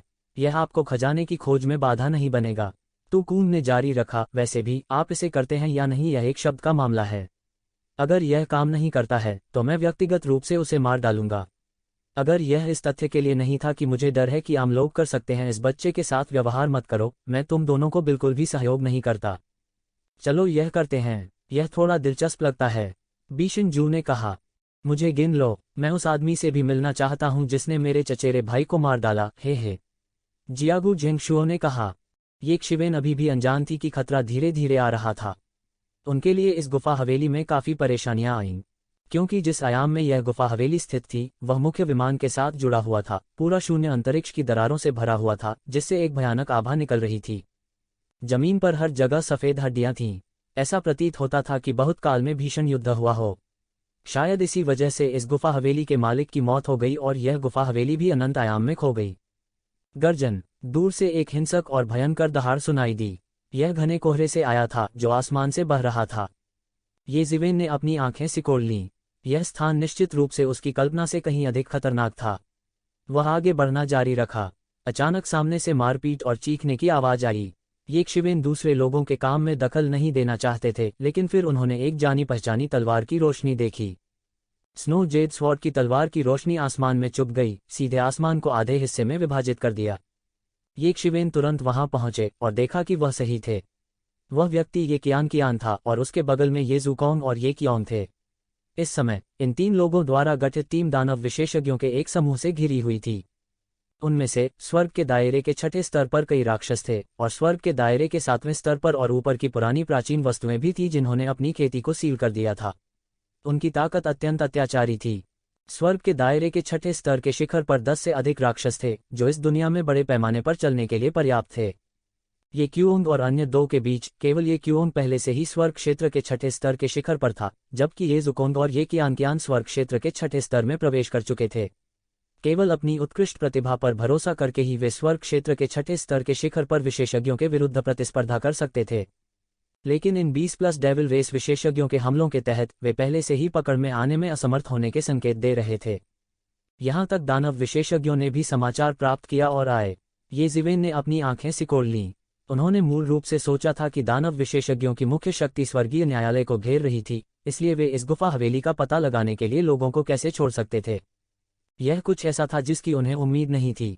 हालांकि दानव कबीले ने अपनी आधी से अधिक सैन्य शक्ति इकट्ठा कर ली थी और मानव कबीले को बंद कर दिया था। वे मानव कबीले द्वारा दबाए जाने से पहले कई वर्षों तक झिझकते रहे थे। इसलिए प्राचीन बेरेंस महाद्वीप पर भले ही उनमें दानव पूजा करने वाला धर्म शामिल हो, उनकी तुलना मानव जाति से नहीं की जा सकती। यदि यह दानव क्षेत्र की दरार पर अन्य दानव सेना के लिए नहीं था जिसने अधिकांश मानव विशेषज्ञों को विलंबित किया, तो प्राचीन बेरेंस महाद्वीप पर दानव कबीले को मानव कबीले द्वारा नष्ट कर दिया गया था जैसे ही उन्होंने हमला किया। इसलिए उन्होंने मूल रूप से निर्णय लिया कि दानव कबीले के पास अधिक लोगों को भेजने के लिए अतिरिक्त शक्ति नहीं होनी चाहिए। यह ज्ञात होना चाहिए कि स्वर्ग क्षेत्र के चौथे स्तर और ऊपर के विशेषज्ञ सभी राक्षस सेना के कमांडर थे। स्वर्ग क्षेत्र के 7वें स्तर के विशेषज्ञ और भी अधिक थे, एक क्षेत्र की मुख्य शक्ति। उनके लिए कम लोगों को भेजना अर्थहीन था, और यदि वे अधिक लोगों को भेजते भी थे तो शायद उनके पास पर्याप्त जनशक्ति नहीं होती। हालांकि वर्तमान स्थिति ने उन्हें अपने फैसले में एक स्पष्ट गलती करने का कारण बना दिया था। येज़िवेन ने बिना किसी झिझक के तुरंत एक चाल चली। 8 खजाने ब्रह्मांड देख शून्य में बड़ा और बड़ा होता गया। यह हवा के खिलाफ फैल गया और एक छोटे पहाड़ की तरह गिर गया। आह आह आह, वे दैत्य चिल्ला उठे और मौके पर ही मांस की पेटियों में पटक दिए गए। कई राक्षस जो समय पर नहीं बच सके, उन्हें येज़िवेन ने मौके पर ही मार डाला। येज़िवेन, यह येज़िवेन है। इस समय जब वे तीनों थोड़ी मुश्किल में थे, तभी उन्होंने येज़िवेन को देखा। उनके लिए यह आशा देखने के समान था। येज़िवेन के उनके साथ शामिल होने से उनकी युद्धक शक्ति अचानक बहुत बढ़ गई। जाओ, इस लानत इंसान को मार डालो। इस समय दैत्य कुल का मुखिया अत्यंत क्रोधित हुआ। वह सीधे दहाड़ा और येज़िवेन की ओर दौड़ा। येज़िवेन ने उपहास किया, मौत को प्रणाम। उसने सीधे एक हाथ से 8 खजानों के ब्रह्मांड कालड्रॉन के पैरों में से एक को पकड़ लिया।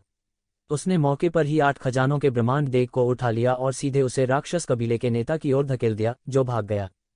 येज़िवेन की ताकत इतनी बड़ी थी कि एक आकस्मिक चाल बिजली की तरह तेज थी। एक पल में यह सीधे नीचे गिर गया और दानव कबीले के नेता की धुनाई कर दी। टकराना, दैत्य कुल का मुखिया मौके पर ही टूट गया। उसका पूरा शरीर तुरंत तोप के गोले की तरह फट गया।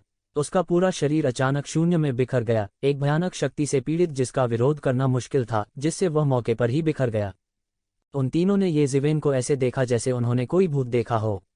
कुछ समय तक उसे न देखने के बाद उन्हें ये उम्मीद नहीं थी कि येज़िवेन इतना मजबूत होगा। दिव्य क्षेत्र के 6ठे स्तर के शिखर पर एक राक्षस को उसके द्वारा मौके पर ही टुकड़ों में उड़ा दिया गया था। यह कुछ ज्यादा ही तीखा था। ऐसा लग रहा था कि शाही कबीले के दरबार में उसके कहर बरपाने अफवाह शायद झूठी नहीं थी।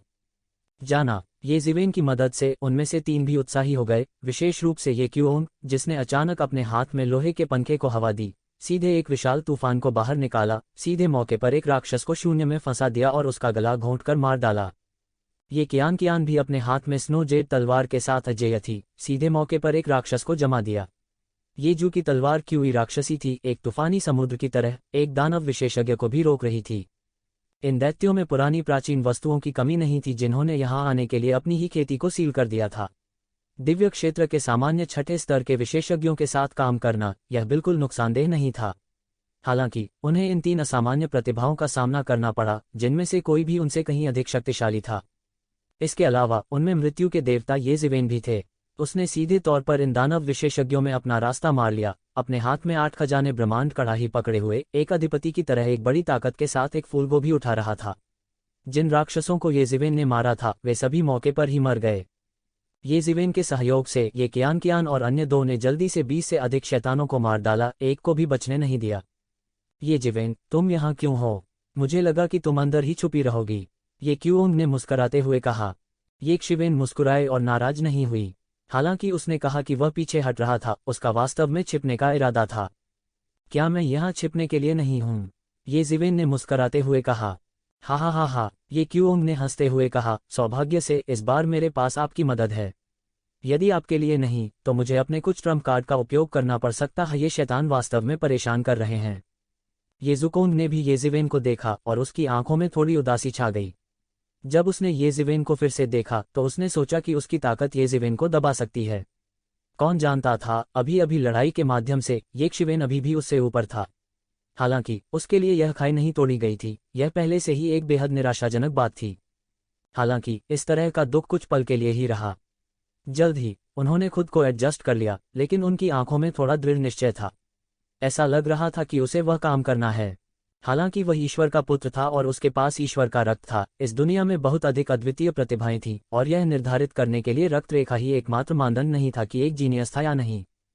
क्या अधिक है, वर्तमान बड़ी हस्तियों में से कई अतीत में इतनी उत्कृष्ट नहीं थीं। यह देखा जा सकता है कि किसी व्यक्ति की अंतिम उपलब्धि निर्धारित करने के लिए प्रतिभा और रक्तरेखा ही एकमात्र मापदंड नहीं थे। उसने अपनी साधना से एक के बाद एक अनेक अत्याचारी प्रतिभाओं को भी मात दी थी। हालांकि येज़िवेन ने शुरू से अंत तक उसे दबा रखा था। इसने उनके दिल में थोड़ी सी शालीनता को दूर कर दिया था। यह पतली हवा में गायब हो गया था।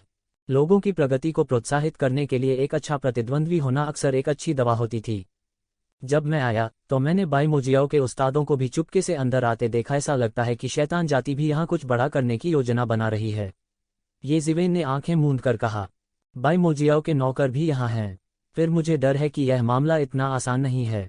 ये क्यूओंग ने भेंगी आंखों से कहा, लेकिन यह अच्छा है कि तुम यहाँ हो, तो मुझे इस बार बहुत अधिक आत्मविश्वास है। आप इस बार क्यों आए? येज़िवेन ने पूछा। मुझे खबर मिली है कि इस विशेषज्ञ की गुफा में एक विंड किलिंग बीस्ट हो सकता है। मैं एक पवन गुण साधना पद्धति की खेती करता हूं। अगर मैं killing beast of the wind killing beast को निगल सकता हूं, तो मैं तुरंत दूसरे स्तर तक आगे बढ़ सकूंगा। ये क्यूओंग ने कहा, उस समय मैं वास्तव में ये कून के साथ प्रतिस्पर्धा कर सकता हूं और यहां तक उससे मजबूत भी बन सकता हूं। ये क्यूओंग ने कहा, उस समय मैं वास्तव में ये कून के साथ प्रतिस्पर्धा कर सकता हूं और यहां तक उससे ज्यादा मजबूत हो सकता हूं। उसके लिए ये कून एक बड़ा दुश्मन था, विशेष रूप से 2 साल बाद शीर्ष 100 के लिए इंपीरियल कोर्ट प्रतियोगिता के दौरान ये कून उसके लिए घातक खतरा पैदा कर सकता था। येज़िवेन ऐसा कुछ भी नहीं छोड़ेंगे जिससे ये कून को चोट पहुंचे। लेकिन अब ऐसा लगता है कि स्थिति जितना मैंने सोचा था उससे कहीं अधिक जटिल है। यहां तक राक्षस भी शामिल हैं। ये क्यूओंग ने कहा। किलिन का दिल? तो सी रेस का समुद्री सम्राट भी आ गया है और उसका लक्ष्य किलिन का दिल लगता है। येज़िवेन ने एक पल के लिए सोचा और कहा जैसे उसने कुछ सोचा हो। लेकिन अब ऐसा लगता है कि स्थिति जितना मैंने सोचा था उससे कहीं अधिक जटिल है। यहां तक कि शैतान जाति भी शामिल है। ये क्यूओंग ने कहा। ये क्यूओंग ने आह भरते हुए कहा, आजकल आपकी पीढ़ी के युवा अधिक से अधिक शक्तिशाली हो रहे हैं। अगर ऐसा ही चलता रहा तो हम बूढ़े लोगों के लिए कोई जगह नहीं होगी। ये क्यूओंग को व्यथित होने का नाटक करते देख येज़िवेन और अन्य 2 हंसे बिना नहीं रह सके। उसकी आयु और भविष्य में उसके जीवित रहने की संख्या के आधार पर यदि उसे एक सामान्य व्यक्ति की आयु में परिवर्तित कर दिया जाए तो वह लगभग एक किशोर के बराबर था। वह 20 साल का भी नहीं था, लेकिन उसे पहले से ही लगने लगा था कि वह बूढ़ा हो गया है। येज़िवेन ने ये क्यूओंग को एक अजीब नज़र से देखा। वह नहीं जानता था कि ये परिवार के प्रसिद्ध 5 प्रभुओं का इतना प्यारा पक्ष था। हाँ, बूढ़ों को घर में आराम करना चाहिए। वे बाहर क्यों आए? क्या वे हम नौजवानों का बोझ नहीं बढ़ा रहे हैं? येज़िवेन ने मुस्कराते हुए कहा। तुम छोटे लड़के। ये क्यूओंग येज़िवेन की बातों से नाराज हो गया। लेकिन अब जब आप इसका उल्लेख करते हैं तो ऐसा लगता है कि मैं अकेला नहीं हूं जो किलिन के दिल का लालच करता है। चिंता मत करो, हम तुम्हारी मदद करेंगे। वह महासागर सम्राट, मैं लंबे समय से उसे पीटना चाहता था। अगर पिछली बार जियोया नहीं होता तो शायद हम उसके द्वारा मारे गए होते। येज़िवेन ने ठंडेपन से कहा। उनके मन में आक्रोश तनिक भी कम नहीं हुआ। पिछली बार विंड किंग प्लैनेट पर महासागरीय शासक उनके मामलों में हस्तक्षेप करना चाहते थे। यदि लिया ने अंतिम क्षण में हस्तक्षेप नहीं किया होता तो ये परिवार की पूरी टीम का सफाया हो जाता। उसकी तो बात ही छोड़ दें। वह लंबे समय से महासागर सम्राट से लड़ना चाहता था। यदि यह बाहर होता तो उसकी ताकत महासागर सम्राट के बराबर नहीं हो सकती थी और उसे सतर्क रहना होगा। लेकिन इस गुफा निवास में उन्हें महासागर सम्राट के समान स्तर पर खड़े होने का अवसर मिला था। हाँ, यह अच्छा है कि आपके पास इरादा है। चलो केंद्रीय गुफा निवास के लिए जल्दी करें। सभी अच्छी चीजें वहां हैं और मुझे जो किलिन का दिल चाहिए वह भी वहां है। मैंने सोचा कि मैं अकेला था जिसने किलिन के दिल को चाहा था, लेकिन अब लगता है कि मैं अकेला नहीं हूं। जो भी हो, मैं केवल अपना सर्वश्रेष्ठ प्रयास कर सकता हूं। अगर मुझे किलिन का दिल मिल जाता है तो मेरे पास अभी भी कुछ वर्षों में शीर्ष 100 रैंकिंग की प्रतियोगिता में मौका है। नहीं तो राजकुमार के साथ जाने के लिए मेरी नियति है। येज़िवेन और अन्य लोगों ने एक के बाद एक सिर हिलाया। वे कैसे नहीं जान सकते थे कि यद्यपि उन्हें युवा पीढ़ी के बीच सर्वश्रेष्ठ माना जाता था, लेकिन इंपीरियल कोर्ट स्ट्रगल में जो उच्चतम स्तर की प्रतियोगिता का प्रतिनिधित्व करता था, अभी भी बहुत सारे अत्याचारी अस्तित्व थे जो उनसे मजबूत थे। हालांकि उनकी ताकत निश्चित रूप से नीचे नहीं थी, लेकिन उनके गर्व के साथ वे इस तरह दूसरों के लिए पन्नी बनने के लिए कैसे तैयार हो सकते थे। इस तरह की इंपीरियल कोर्ट प्रतियोगिता में भी कई लोगों के लिए शीर्ष 100 में प्रवेश करने में सक्षम होना पहले से ही एक अद्वितीय गौरव था। उन लोगों के लिए जो शीर्ष 100 में प्रवेश कर चुके थे, अगर उनके पास मौका होता तो कौन क्राउन प्रिंस के साथ अध्ययन करने की भूमिका निभाने को तैयार होता। ये क्यूओंग अकेली नहीं थी जिसने यह बात कही थी। ये जुकोंग, ये कियान और ये जिवेन भी वही थे। उम्र के मामले में ये जिवेन और अन्य इन लोगों की औसत आयु से बहुत कम थे। तार्किक रूप से बोलते हुए वे अगली रॉयल कोर्ट प्रतियोगिता तक प्रतीक्षा कर सकते थे। उस समय उनकी प्रतिभा के साथ यदि वे सभी के समान उम्र के होते तो वे निश्चित रूप से सबसे चमकदार लोग होते। उनके पास पहले होने का मौका भी हो सकता है, फिर भी वे किसी से हारने को तैयार नहीं थे। चूंकि उन चारों ने पहले से ही ये क्यूओंग को किलिन का दिल प्राप्त करने में मदद करने का फैसला किया था, इसलिए कोई हिचकिचाहट नहीं थी।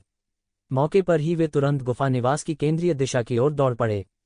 हालांकि वे ज्यादा दूर नहीं गए। अचानक उन्होंने अपने सामने लाशों का एक मैदान देखा। उनके सामने जंगल में बड़ी संख्या में राक्षस और मानव विशेषज्ञ मृत पड़े थे।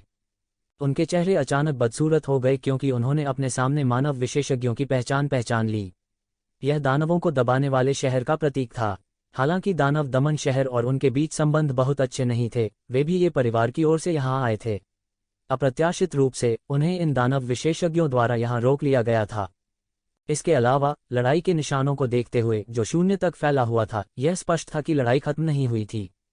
कितना दुस्साहसी, ये शैतान वास्तव में दुस्साहसी हैं, ये क्यूओंग ने बदसूरत चेहरे के साथ कहा। हालांकि उसके और दानवों का दमन करने वाले शहर के संबंध अच्छे नहीं थे, फिर भी यह ये जिवेन जैसे जीवन और मृत्यु के दुश्मन के स्तर तक नहीं बढ़ा था। इसके अलावा सबसे खास बात यह थी कि उन पर पहले भी घात लगाकर हमला किया जा चुका है। यदि ये जिवेन उपस्थित नहीं होते तो उन्हें अपने कुछ ट्रम्प कार्ड का उपयोग करने के लिए मजबूर किया जा सकता था, जो कि वह बिल्कुल नहीं चाहते थे। ऐसा लगता है कि दानव कबीले ने हमारे परिवार से कहीं अधिक घात लगाकर हमला किया है। इसलिए दानव कबीले की योजना बहुत बड़ी है, जितना हमने सोचा था उससे कहीं अधिक बड़ी है। तो जिवेन ने दृश्य पर नजर डाली और कहा, तीनों में से किसी ने भी राक्षसों का दमन करने वाले शहर के लोगों को बचाने का प्रस्ताव नहीं दिया, क्योंकि अगर उन्होंने ऐसा किया होता तो ये जिवेन कहाँ होती। यहाँ तक अगर वे वास्तव में दानवों का दमन करने वाले शहर के लोगों को बचा भी लेते हैं तो उनके और ये जिवेन के बीच एक बड़ी लड़ाई हो सकती है। इसके अलावा दृश्य को देखकर ऐसा लग रहा था कि वे किसी नुकसान में नहीं थे। दानवों का दमन करने वाले शहर और दानव विशेषज्ञों दोनों के हताहत हुए। यदि दानवों का दमन करने वाला शहर यहाँ है तो एक ऊंट भी यहाँ हो सकता है, ये कियान ने कहा। फिर ये जिवेन की तरफ देखा, थोड़ा चिंतित। अगर ये कून भी यहाँ होते तो उनके बीच निश्चित रूप से संघर्ष होता। चिंता मत करो, अगर उसने मेरे लिए मुसीबत खड़ी करने की हिम्मत की तो मैं उसे तब तक पीटूंगा जब तक कि वह लय में नहीं रोता। मैं उसे बता दूंगा कि फूल इतने लाल क्यों हैं। ये जिवेन मुस्कुराए और ये कियान के सिर को छू लिया, बहुत अंतरंग लग रही थी। इससे ये क्यूओंग जो उसके बगल में था थोड़ा स्तब्ध रह गया। हालांकि उसने ये कियान के साथ ज्यादा समय नहीं बिताया था, लेकिन वह उसके व्यक्तित्व के बारे में बहुत स्पष्ट था। वह ठंडी और अलग थी। हालांकि वह आइसबर्ग टाइप नहीं थी, लेकिन उसका अहंकार किसी से कम नहीं था। इस समय उसने वास्तव में ये जिवेन की अंतरंगता को नकारा नहीं था। इससे उसे महसूस हुआ कि उसका आईक्यू इसे समझने के लिए पर्याप्त नहीं था। इसके विपरीत उसके बगल में ये जुकोंग इसके लिए बहुत अभ्यस्त था, इसलिए उसने कोई अजीब व्यवहार नहीं दिखाया। जैसे ही तीनों उड़े, उन्होंने रास्ते में राक्षस कुल और विभिन्न जातियों के विशेषज्ञों की कई लाशें देखीं। ऐसा लगता था कि राक्षसों के कबीले ने रास्ते में विभिन्न जातियों के कई विशेषज्ञों को घात लगाकर हमला किया था। कहा जा सकता है कि दोनों पक्षों की जीत और हार हुई थी। ये जिवेन जैसे कुछ लोग थे जो जीत गए और राक्षस वंश को पीछे छोड़ दिया। अंत में ऐसे लोग भी थे जो पूरी तरह से नष्ट हो गए थे। केवल बिखरी हुई लाशें बची थीं, जिनमें से अधिकांश को दानव वंश ने खा लिया था। ऐसे लोग भी थे जिन्हें नुकसान उठाना पड़ा और अंत में कोई भी दूसरे के लिए कुछ नहीं कर सका। जरा ठहरिए। जब वे चारों उस पहाड़ पर पहुंचे जहां गुफा निवास स्थित था, ये जिवेन ने अचानक हवा में एक क्षीण रूप से दिखाई देने वाली दानव ऊर्जा को महसूस किया। साधारण लोग इसे बिल्कुल महसूस नहीं कर पाएंगे, लेकिन ये जिवेन औरास के प्रति बेहद संवेदनशील थे, इसलिए उन्होंने लगभग तुरंत ही इसे महसूस कर लिया। अन्य तीन तुरंत रुक गए और ये जिवेन को देखा। यहाँ घात में बैठे राक्षस हो सकते हैं, ये जिवेन ने कहा। दानव सबके दिल अचानक कस गए। यदि राक्षस पहले अपेक्षाकृत भ्रामक प्रतीक थे तो उन्हें दानव जाति के बड़े पैमाने पर आक्रमण पर ध्यान देना होगा। खासकर जब वे अभी अभी राक्षसों द्वारा घात लगाकर बैठे थे तो वे कैसे सावधान नहीं हो सकते थे। अगर ऐसा है तो प्रतीक्षा करें और देखें, ये क्यूओंग ने कहा। चूंकि की किलिन के दिल में एक या दो से अधिक लोग रुचि रखते थे, वे इंतजार करते और देखते। सभी में इस प्रकार का धैर्य था जैसे एक शिकारी धैर्यपूर्वक अपने शिकार का शिकार करता है। इस बार बहुत सारे उस्ताद आ सकते हैं। जब यह बाद में अराजक हो तो आपको स्थिति के अनुसार कार्य करना चाहिए। उतावले मत बनो। यदि आप ऐसा नहीं कर सकते हैं तो किलिन का दिल छोड़ दें। हम कुछ भी खोना बर्दाश्त नहीं कर सकते, ये क्यूओंग ने कहा। ये परिवार के शीर्ष युवा उस्ताद थे। वे उनमें से किसी को खोने का जोखिम नहीं उठा सकते थे। उनमें से एक को भी खोना ये परिवार के लिए एक बड़ी क्षति होगी। इस बार राक्षसों ने दानव पूजा संप्रदाय के आकाओं के साथ सेना में शामिल हो गए हैं। उनके कुछ छिपे हुए इरादे होने चाहिए। वे वसंत की सैर के लिए यहाँ नहीं हो सकते। हमें सावधान रहना होगा, ये ज़िवेन ने कुछ देर सोचने के बाद कहा। उन तीनों ने सिर हिलाया और अपने आसपास का निरीक्षण करने के लिए अपनी दिव्य इंद्रियों का उपयोग करने लगे। बहुत जल्द उन्होंने पाया कि शून्य की गहराई में कुछ अस्पष्ट आभा छिपी हुई थी। स्पष्ट रूप से उन्होंने डेविल रेस के निशान भी खोज लिए थे, लेकिन इस समय वे खुद को प्रकट करने का बीड़ा उठाने को तैयार नहीं थे। कोई मूर्ख नहीं था। इस समय जो कोई भी नेतृत्व करता था उस पर राक्षसों द्वारा हमला किया जा सकता था। शून्य की गहराई में ये ज़िवेन की दिव्य इंद्रियों ने महासागर सम्राट के समूह को भी पाया। शुरुआत के मुकाबले उन्होंने काफी लोगों को खोया था। संभवतः उन पर भी राक्षसों ने घात लगाकर हमला किया था। शून्य में महासागर सम्राट अपने हाथों को उसकी पीठ के पीछे करके खड़ा था। उसका शरीर भाले की तरह सीधा था। वह एक अजगर या बाघ की तरह थी जो आश्चर्यजनक शक्ति के साथ चल रही थी। महासागर सम्राट के अलावा ये ज़िवेन ने दो अत्यंत शक्तिशाली प्रभामंडल की भी खोज की थी जो बाकी सभी से स्पष्ट रूप से श्रेष्ठ थे। यहाँ तक पुराने धूर्त जिन्होंने अपनी शक्तियों पर मुहर लगा दी थी, वे भी उनके जितने शक्तिशाली नहीं थे। उनकी शक्तिशाली आभा शून्य में विलीन हो गई, जिससे एक चौंकाने वाला दृश्य बन गया। वे दो जियागू झेंगशुओ और बीशानजुए हैं। ये ज़िवेन की तुलना में ये क्योंग इन लोगों के बारे में बहुत कुछ जानता था। वे जियागू कबीले और उत्तरी पर्वत कबीले के अद्वितीय प्रतिभाशाली हैं। प्रसिद्धि के मामले में वे मुझसे और ये कून से कम नहीं हैं। वे यहाँ क्यों हैं? इसके अलावा वे सेना में शामिल हो गए हैं। ये क्योंग थोड़ा हैरान हुआ। ठीक है, उन दोनों को उससे कुछ शिकायत थी। तो ज़िवेन ने तुरंत प्रतिक्रिया व्यक्त की। चाहे वह उत्तरी पर्वतीय कबीला हो या जियागू कबीला, उनके साथ उसके संबंध अच्छे नहीं होंगे। साथ ही उन्हें कई दैवीय इंद्रियों का अपनी दिशा में प्रवाहित होते हुए भी अनुभव हुआ। जाहिर है, जब वे अभी अभी आए थे तो उन्होंने उनका ध्यान आकर्षित किया था। ये ज़िवेन का फिगर थोड़ा हिल गया और इन दिव्य इंद्रियों की स्कैनिंग से बचने के लिए शून्य में विलीन हो गया। उन्होंने केवल ये क्यूओंग और अन्य लोगों को देखा, लेकिन सिर्फ ये क्यूओंग ही उन्हें उनसे बहुत डराने के लिए काफी था। ये कून, मैं ये कून की आभा महसूस कर सकता हूँ। यह गलत नहीं हो सकता। ये क्यूओंग ने अचानक अपनी आंखें खोलीं और कहा। उसने वास्तव में ये कून की आभा को अपनी दिव्य इंद्रियों से महसूस किया था। उनके भाव गंभीर होने लगे। हालांकि उन्हें शीर्ष 5 में स्थान दिया जा सकता था, वास्तव में ये कुंभ हमेशा बाकी सभी से ऊपर थे। पूर्व, दक्षिण, पश्चिम, उत्तर और दक्षिण मध्य का सर्वाधिक सम्मान था। यह तथ्य कि वह मध्य स्वामी की स्थिति में मजबूती से बैठ सकता था, यह दिखाने के लिए पर्याप्त था कि उसकी ताकत कितनी शक्तिशाली और भयानक थी। ये क्यूओंग के लिए, भले ही उसने किलिन का दिल प्राप्त कर लिया हो, वह केवल ये कून के साथ प्रतिस्पर्धा करने में सक्षम होगा। अगर किलिन का दिल ये कून के हाथों में पड़ गया तो यह ये क्यूओंग के लिए एक आपदा के समान होगा। ये ज़िवेन ने उस दिशा का अनुसरण किया जो ये क्यूओंग ने बताया था और अपनी दिव्य इंद्रियों से उसकी छानबीन की। निश्चित रूप से उसने पाया कि शून्य में एक अत्यंत अत्याचारी आकृति क्रॉस लेग बैठी थी। वह एक चीड़ के पेड़ की तरह बैठा था और वहां से ड्रैगन और बाघ के दहाड़ने की धीमी आवाज आ रही थी। घातक खतरे की भावना उसकी ओर दौड़ पड़ी। वह अत्यंत शक्तिशाली था। वह शायद अभी अभी महासागर सम्राट से थोड़ा अधिक शक्तिशाली था। ये ज़िवेन चुपके से अवाक थी। उसे उम्मीद नहीं थी कि ये कून इतना शक्तिशाली होगा। यह पहली बार था जब वह ये कून से मिले थे। इससे पहले उन्होंने सिर्फ उनका नाम सुना था, कभी देखा नहीं था। यह पहली बार था जब वह ऐसी परिस्थितियों में ये कून से मिले थे। यदि यह बाहर होता तो एक ज़िवेन की ताकत पर्याप्त नहीं होती। इसके अलावा ये ज़िवेन अच्छी तरह से जानता था कि उसने चुपके से ये कून के साहसिक कार्य में बाधा डाली थी। ये कून के हाथों में जो घृणा होनी चाहिए थी वह अब उसके हाथों में थी। वह मूल रूप से ये कून के विकास में बाधा डालना चाहता था, लेकिन अब ऐसा लग रहा था कि इसका बहुत अधिक प्रभाव नहीं है। ये कून के पास एक और साहसिक कार्य था और उसकी खेती तेजी से आगे बढ़ी, लगातार ये क्यूओंग और अन्य को पीछे छोड़ दिया। ये ज़िवेन, ये ज़ुकोंग और अन्य उभरते सितारों का उल्लेख नहीं करना। उसकी तुलना में अभी भी एक बड़ा अंतर था। सौभाग्य से वे अभी भी इस गुफा आवास के विमान में थे। कुछ हद तक दोनों पक्ष एक ही प्रारंभिक रेखा पर खड़े थे। अगर बाहरी लोगों को पता होता कि येज़िवेन वास्तव में ये परिवार के प्रसिद्ध जोंगबातियन के खिलाफ साजिश रच रहे थे तो वे शायद इस पर विश्वास नहीं करेंगे। शायद कुछ लोग यह भी सोचेंगे कि येज़िवेन खुद को बड़ा चढ़ाकर आंक रही थी, लेकिन येज़िवेन के लिए कोई दूसरा रास्ता नहीं था। उसके और दानवों का दमन करने वाले शहर के बीच संघर्ष एक ऐसे बिंदु पर पहुंच गया था जहां या तो उनमें से एक मर रहा था या दूसरा। अगर वह एक दिन जंगल में मरना नहीं चाहता था तो वह केवल मौत से लड़ सकता था।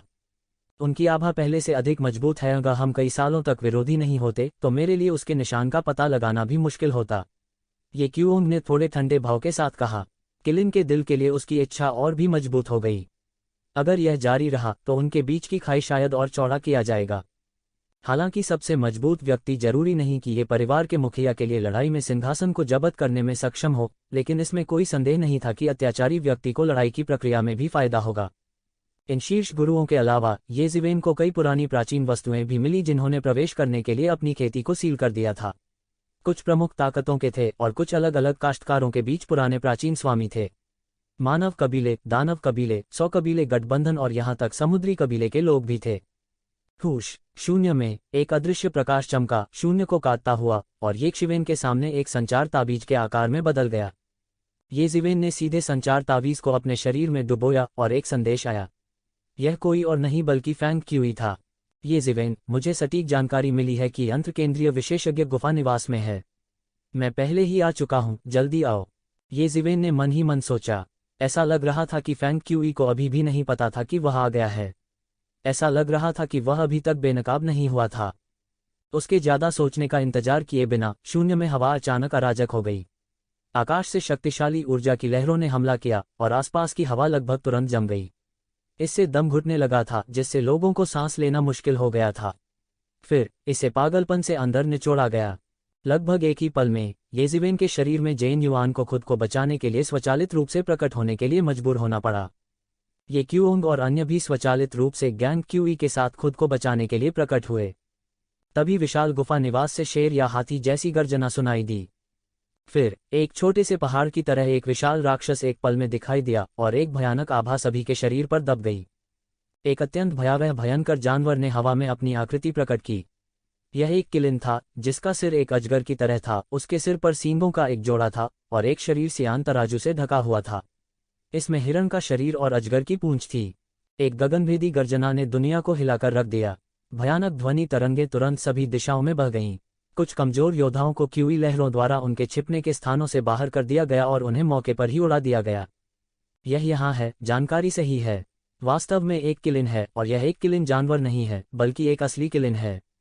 ये क्यूओंग की आंखों में चमक आ गई जब उसने अपने सामने किलिन को देखा।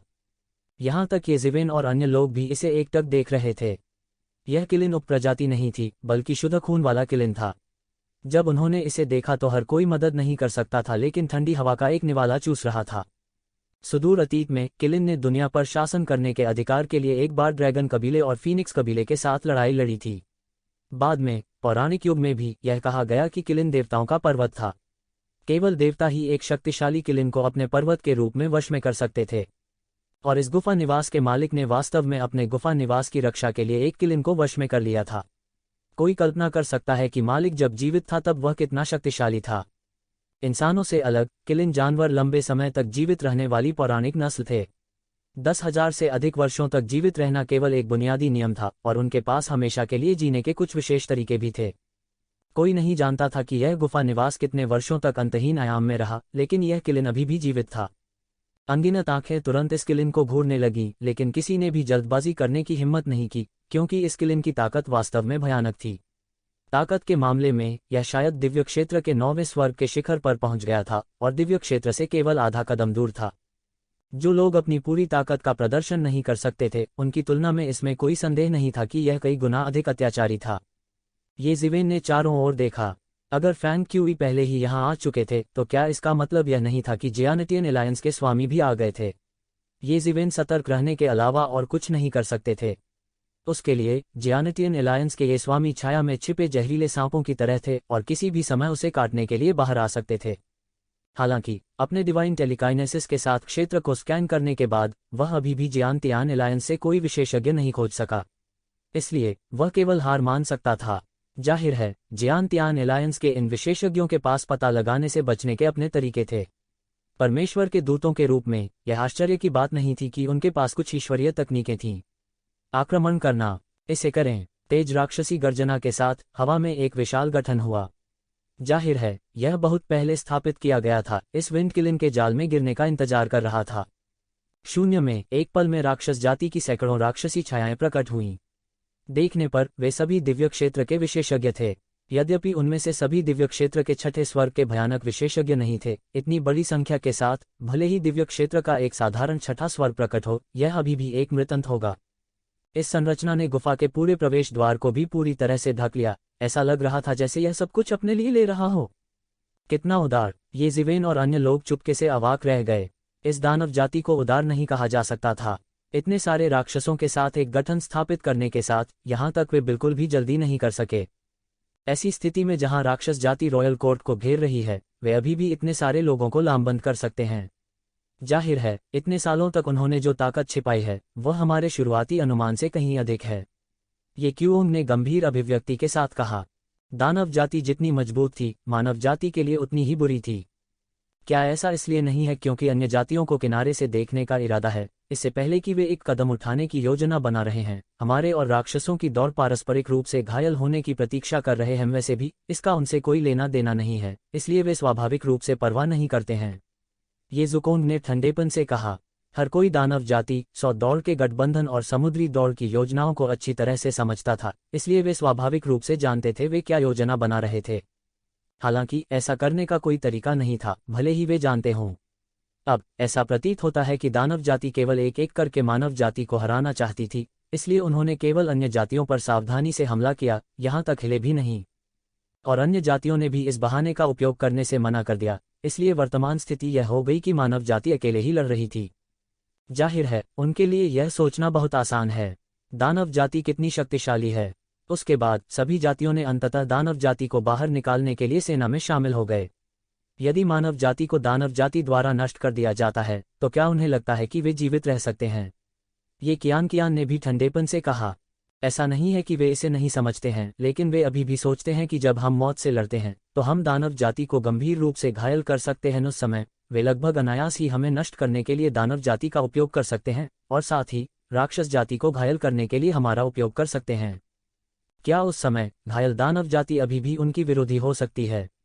अंत में सबसे बड़ी संभावना यह है कि वे लाभ उठाने वाले मछुआरे होंगे।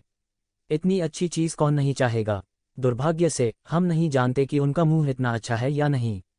क्या वे आखिरी समय में शैतान जाति के बड़े दांत तोड़ सकते हैं? ये ज़िवेन ने कहा। अब जबकि दानव जाति का आक्रमण आसन था और अराजकता शुरू होने वाली थी, प्राचीन बैरेंस महाद्वीप पर विभिन्न नस्लें अभी भी एक दूसरे के खिलाफ साजिश रच रही थीं और साजिश रच रही थीं। यहाँ तक कि मानव जाति के भीतर भी अभी भी बहुत आंतरिक कलह थी। यह मानव जाति की गहरी जड़ वाली प्रकृति नहीं थी, बल्कि सभी बुद्धिमान प्राणियों की गहरी जड़ वाली प्रकृति थी। जब तक ज्ञान था वे अनिवार्य रूप से अपने लिए योजना बनाएंगे, यह सिर्फ एक सहज प्रवृत्ति थी। गर्जन, ऐसा लग रहा था कि यह विंडकिलिन डेविल रे से नाराज है। इसने अपना खूनी मुंह खोला और हवा का एक बड़ा ब्लेड उगल दिया। खालीपन भी पल भर में खुल गया। यह बेहद भयानक था। एक पल में यह अराजकता में गायब हो गया, फिर यह एक पल में फिर से प्रकट हुआ, सीधे डेविल रेस से दिव्य क्षेत्र के 5वें स्वर्ग के एक विशेषज्ञ के सामने विस्फोट कर रहा था। दानव जाति के 5वें स्वर्गीय स्तर के स्वर्ग क्षेत्र के विशेषज्ञ ने एक शोकाकुल चीख निकाली। उसका पूरा शरीर मौके पर ही हवा के झोंके से आधा कट गया था। आकाश में दानव रक्त बिखरा हुआ था। हर कोई सावधान रहें, इस विंडकिलिन के ज्यादा पास न जाएं। इस समय शून्य में एक अत्याचारी आकृति प्रकट हुई। यह एक महान दानव था और उसकी आभा अतुलनीय रूप से अत्याचारी थी। उसके चेहरे पर एक दबंग आभा थी और उसकी पीठ पर मांसल पंखों का एक जोड़ा लगातार फड़फड़ा रहा था। उसके चारों ओर का शून्य उसकी हरकतों के साथ साथ लगातार मुड़ रहा था और मुड़ रहा था। जब सभी शैतानों ने इस महान दानव को देखा तो वे अपने सिर नीचे किए बिना नहीं रह सके। यह महान दानव जाति का महामहिम था और इस बार शैतान जाति की टीम का प्रभारी व्यक्ति भी था। इस विंडकिलिन के आश्चर्यजनक हमले के बाद इन शैतानों ने विंडकिलिन के चारों ओर अपना घेरा मजबूत कर लिया। गठन छोटा और छोटा होता गया, लेकिन इसकी शक्ति मजबूत और मजबूत होती गई। यह पवनकिलिन लगातार भाग रही थी और मार रही थी। यह अतुलनीय रूप से भयानक था। यह पवनकिलिन की खेती 9वें स्वर्गीय स्तर के स्वर्ग क्षेत्र की ओर बढ़ रही थी। जाहिर है यह एक वयस्क शुद्ध खून वाला किलिन था, न कि साधारण खून वाला किलिन जानवर। 9वें स्वर्गीय स्तर के स्वर्ग क्षेत्र के विशेषज्ञों के बीच भी इस किलिन जानवर से निपटने के लिए एक अत्यंत कठिन अस्तित्व था। 9वें स्वर्गीय स्तर के स्वर्ग क्षेत्र के सामान्य विशेषज्ञ इसके लिए एक मेल नहीं होंगे, और यह विभिन्न जातियों के स्वर्ग के गौरव की महिमा के बराबर था। इसके अलावा इस गुफा हवेली में ऐसे वातावरण में, यहाँ तक उन पुरानी प्राचीन वस्तुओं को भी प्रवेश करने के लिए अपनी खुद की खेती को सील करना होगा। यहाँ तक अगर वे अपनी खेती जारी करते हैं तो वे इस विंड किलिन का मुकाबला नहीं कर पाएंगे। इसमें कोई संदेह नहीं था, क्योंकि दोनों पक्षों के बीच ताकत का अंतर बहुत अधिक था। या शायद दोनों पक्ष एक ही स्तर के विरोधी नहीं थे। सौभाग्य से इन डेविलों ने अपनी ताकत का विस्तार करने के लिए एक फॉर्मेशन का उपयोग किया था और विंड किलिन को फंसा लिया था। अन्यथा सामान्य परिस्थितियों में वे इस विंड किलिन के लिए एक मैच नहीं होंगे, भले ही वे सेना में शामिल हो जाएं। यह चौंकाने वाला गठन एक विशाल पिंजरे की तरह था जो विंड किलिन को अंदर फंसा रहा था। बूम बूम बूम, हवा की किलिन ने पागलपन से हमला किया और भयानक विस्फोट हुए, मशरूम के बादलों में बदल गए जो आकाश में उठे। हालांकि इस गठन को तोड़ने का कोई तरीका नहीं था। ये शैतान स्पष्ट रूप से तैयार होकर आए थे, तो वे इस पवन किलिन को कैसे भागने दे सकते थे? हालांकि इनमें से अधिकांश शैतानों की शक्ति का उपयोग इस पवन किलिन से निपटने के लिए किया गया था, फिर भी उनमें से सैकड़ों विशेषज्ञ थे जैसे कि बाघ परिधि में अपने शिकार पर नजर गड़ाए हुए थे, संभावित शिकार को बारीकी से देख रहे थे जो दिखाई दे सकते थे। आज हम पहले ही इस जगह को हटा चुके हैं, बेहतर होगा कि तुम जल्दी से चले जाओ, नहीं तो मेरी सेना आएगी और तुम सबको मिटा देगी। ग्रेटर डेविल रेस के रॉयल हाइनेस ने शून्य में उन लोगों की तरफ देखा जो अभी तक दिखाई नहीं दिए थे। जाहिर है वह लोगों के बारे में भी बहुत स्पष्ट था। किनारे पर घात लगाकर बैठा है। वह लड़ाई से फायदा उठाने के अपने इरादे के बारे में भी बहुत स्पष्ट था। उसके मुंह के कोने में एक तिरस्कारपूर्ण मुस्कान तैर गई। यदि मंटिस सिकाडा को घूरना चाहता है तो वह पीछे के ओरियोल से अनजान है, तो उसे इस बात पर निर्भर रहना होगा कि इन ओरियोल्स की इतनी अच्छी भूख है या नहीं। इसके अलावा उनका मानना कि वह एक मंटिस नहीं था बल्कि एक शिकारी था। ओरियोल कितना भी अहंकारी क्यों न हो, क्या वह शिकारी को हरा सकता था?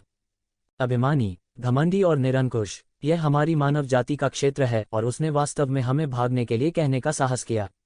वह पागल होना चाहिए। यह सही है, वह अकेला है और उसने वास्तव में हम में से बहुतों को भड़काने की हिम्मत की है। ग्रेटर डेविल रेस के रॉयल हाइनेस के शब्द उबलते हुए तेल के एक बर्तन की तरह थे जिसे आग में डाला गया था। विभिन्न ताकतों की प्रतिभाएं, जो मूल रूप से डेविल रेस के प्रतिरोध के कारण बेहद नाखुश थीं, तुरंत क्रोधित हो गईं। यह ग्रेटर डेविल रेस का रॉयल हाइनेस बहुत अहंकारी था। वे केवल बड़ी संख्या में शैतान वंश के लोगों के बारे में चिंतित थे और उन्होंने एक ऐसा मैट्रिक्स रखा था जिसे तोड़ना मुश्किल था। वे डेविल रेस से नहीं डरते थे। खासकर मानव जाति के जो विशेषज्ञ पहुंचे थे वे और भी शत्रुतापूर्ण थे। वे शून्य से टूट गए और सीधे ग्रेटर डेविल रेस की रॉयल हाइनेस को देखा। वे चाहते थे कि वे अपनी निगाहों का इस्तेमाल करके उसके टुकड़े टुकड़े कर सकें। द ग्रेटर डेविल रेस की रॉयल हाइनेस इन निगाहों के सामने केवल तिरस्कारपूर्वक मुस्कुराए। यह एक बिजली घर का पूर्ण विश्वास था। ये लोग उसका कुछ नहीं कर सकते थे, डेविल रेस के सैकड़ों विशेषज्ञों की तो बात ही छोड़िए। तो कौन गुस्ताखी करने की हिम्मत करेगा? हर कोई नफरत से दांत पीस रहा था, लेकिन किसी ने आगे बढ़ने की हिम्मत नहीं की। वे इस ग्रेटर डेविल रेस के रॉयल हाइनेस से नहीं डरते थे। कुछ शीर्ष विशेषज्ञ 10,000 की सेना के बीच में जाने का साहस भी करेंगे। हालांकि वे बाहर खड़े नहीं होना चाहते थे। हर कोई उस चिड़िया को मारने का सिद्धांत समझ गया जो बाहर खड़ी है। वे इस बारे में बहुत स्पष्ट भी थे। अचानक प्रकाश की एक अदृश्य किरण येक शिवेन के हाथ में आ गिरी। यह दैवीय तकनीक का उपयोग करके फैंग क्यूई द्वारा भेजा गया एक और संदेश था। मैं पहले ही गुफा निवास में प्रवेश कर चुका हूँ। जियानटियन एलायंस के लोग पहले ही आ चुके हैं। आपको जल्दी करना चाहिए और अंदर आना चाहिए। ये जिवेन ने ये क्यूओंग और उसके बगल में अन्य लोगों को देखा। ऐसा लग रहा था कि उन्हें अंदर घुसने का रास्ता खोजना होगा। एक दिव्य दूत के रूप में उनकी पहचान उजागर नहीं होनी चाहिए। हालांकि उन्हें अंदर घुसना पड़ा। शायद यह थोड़ा मुश्किल होगा। भले ही शैतान जाति ने एक मैट्रिक्स के साथ प्रवेश द्वार को सील कर दिया हो, वह चिंतित नहीं था। उसके सामने हजारों सैनिक होने पर भी वह अभी भी भागने का साहस करेगा। हाँ, यहाँ बहुत सारे लोग हैं।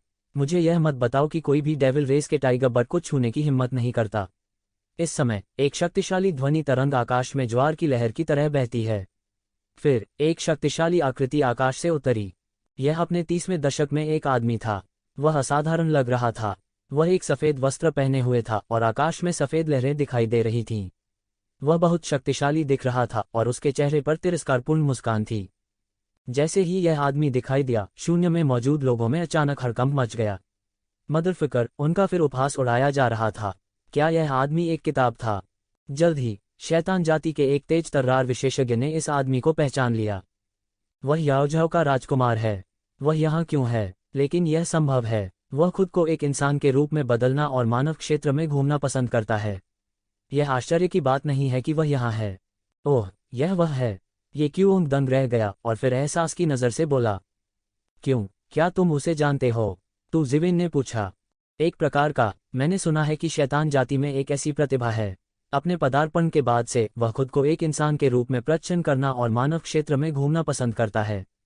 वह कई प्रतिभाओं और हमारे विशेषज्ञों को चुनौती देने के लिए भी दिखाई दिया है।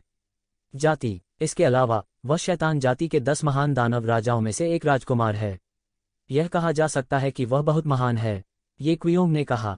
ये जिवेन समझ गई। शैतान जाति और मानव जाति के बीच एक बड़ा अंतर था। शैतान जाति के सच्चे शासक 10 महान दानव राजा और 72 दानव मार्शल थे। उनमें से प्रत्येक एक पृथ्वी बिखरने वाला बिजलीघर था। वह एक सर्वोच्च विशेषज्ञ, संपूर्ण दानव जाति का स्तंभ भी था। याओझाओ, मेरे कारोबार में दखल देने की तुम्हारी हिम्मत कैसे हुई? मुझे लगता है कि तुम जीने से थक गए होंगे। द ग्रेट डेमन क्लान के रॉयल हाइनेस ने याओझाओ को ठंड से देखा और कहा, मैं आपके व्यवसाय में हस्तक्षेप क्यों नहीं कर सकता? इसके अलावा यह अब केवल आपका व्यवसाय नहीं है। याओझाओ ने उदासीनता से कहा। इस समय येशिवेन को फैंकी से एक नया संदेश मिला। कोई दूसरा शब्द नहीं था, केवल 2 शब्द थे। जल्दी आओ। इन 2 शब्दों से येजिवेन फैंग क्यूई की तात्कालिकता को महसूस कर सकती थी। उसने इतनी परवाह नहीं की और सीधे ये क्यूओंग से कहा, वरिष्ठ भाई, मुझे तुरंत अंदर जाना चाहिए। मेरे बाहर आने की प्रतीक्षा करो, फिर मैं इस पवन किरण को मारने में तुम्हारी मदद करूंगा। ये क्वियोंग ने येजिवेन को आश्चर्य से देखा। वह नहीं जानता था कि येशिवेन क्या करना चाहता था, लेकिन वह यह भी जानता था कि येशिवेन एक लापरवाह व्यक्ति नहीं था। इस समय कोई कारण होना चाहिए। ये क्यूओंग ने सिर हिलाया। वैसे भी उसका येजिवेन को शामिल होने देने का कोई इरादा नहीं था। उसके कुछ कहने का इंतजार किए बिना येजिवेन पहले ही प्रकाश की किरण में बदल गई थी और सीधे बिजलीघर के गुफा निवास में चली गई। गुफा का प्रवेश द्वार पहले से ही एक शक्तिशाली गठन से लिपटा हुआ था और येजिवेन एक विशाल उल्कापिंड की तरह था, जो राक्षसी ऊर्जा की अंतहीन लहरों को दूर करते हुए संरचना में भयंकर रूप से टूट रहा था। मौत को प्रणाम। महान दानव कबीले के शाही महारानी अचानक क्रोधित हो गए। इस व्यक्ति ने उस समय का फायदा उठाने का साहस किया जब वह गठन पर हमला करने की बात कर रहा था। उसके लिए यह केवल एक उत्तेजना थी। येजिवेन तोप के गोले की तरह थी। वह सीधे इस विशाल मैट्रिक्स में घुस गया और अंदर घुस गया। उसके पीछे एक राक्षसी हाथ ने उसे सीधे पकड़ लिया। यह सीधे येशिवेन के सिर की ओर जा लगा। येजिवेन सीधे मुड़े और अपनी तलवार को बैकहैंड कर दिया। एक विशाल तलवार ने सीधे शून्य को काट दिया। एक जोरदार धमाके के साथ विस्फोट हुआ। बूम! एक विशाल गर्जना और एक विशाल विस्फोट अचानक फट गया। विशाल विस्फोट के बाद के विशाल विस्फोट ने पूरे गठन को हिंसक रूप से हिला दिया। आकाशीय क्षेत्र के 6ठे स्तर के शिखर पर 2 विशेषज्ञों की शक्ति बह गई। शक्ति अकल्पनीय थी। येजिवेन ने भी इस अवसर का लाभ उठाते हुए संरचना की गहराई की ओर एक दूरी तय की। धिक्कार है, उसे मेरे लिए रोको। द ग्रेट फीन क्लान के महारानी अंत में चिल्लाए बिना नहीं रह सके। इस समय व्यूह रचना में शेष शैतान भी एक के बाद एक येजिवेन की ओर दौड़ पड़े। स्वर्ग के दायरे की 4थी स्वर्गीय परत का विशेषज्ञ सबसे तेज था और एक पल में वह पहले ही येजिवेन के सामने आ चुका था।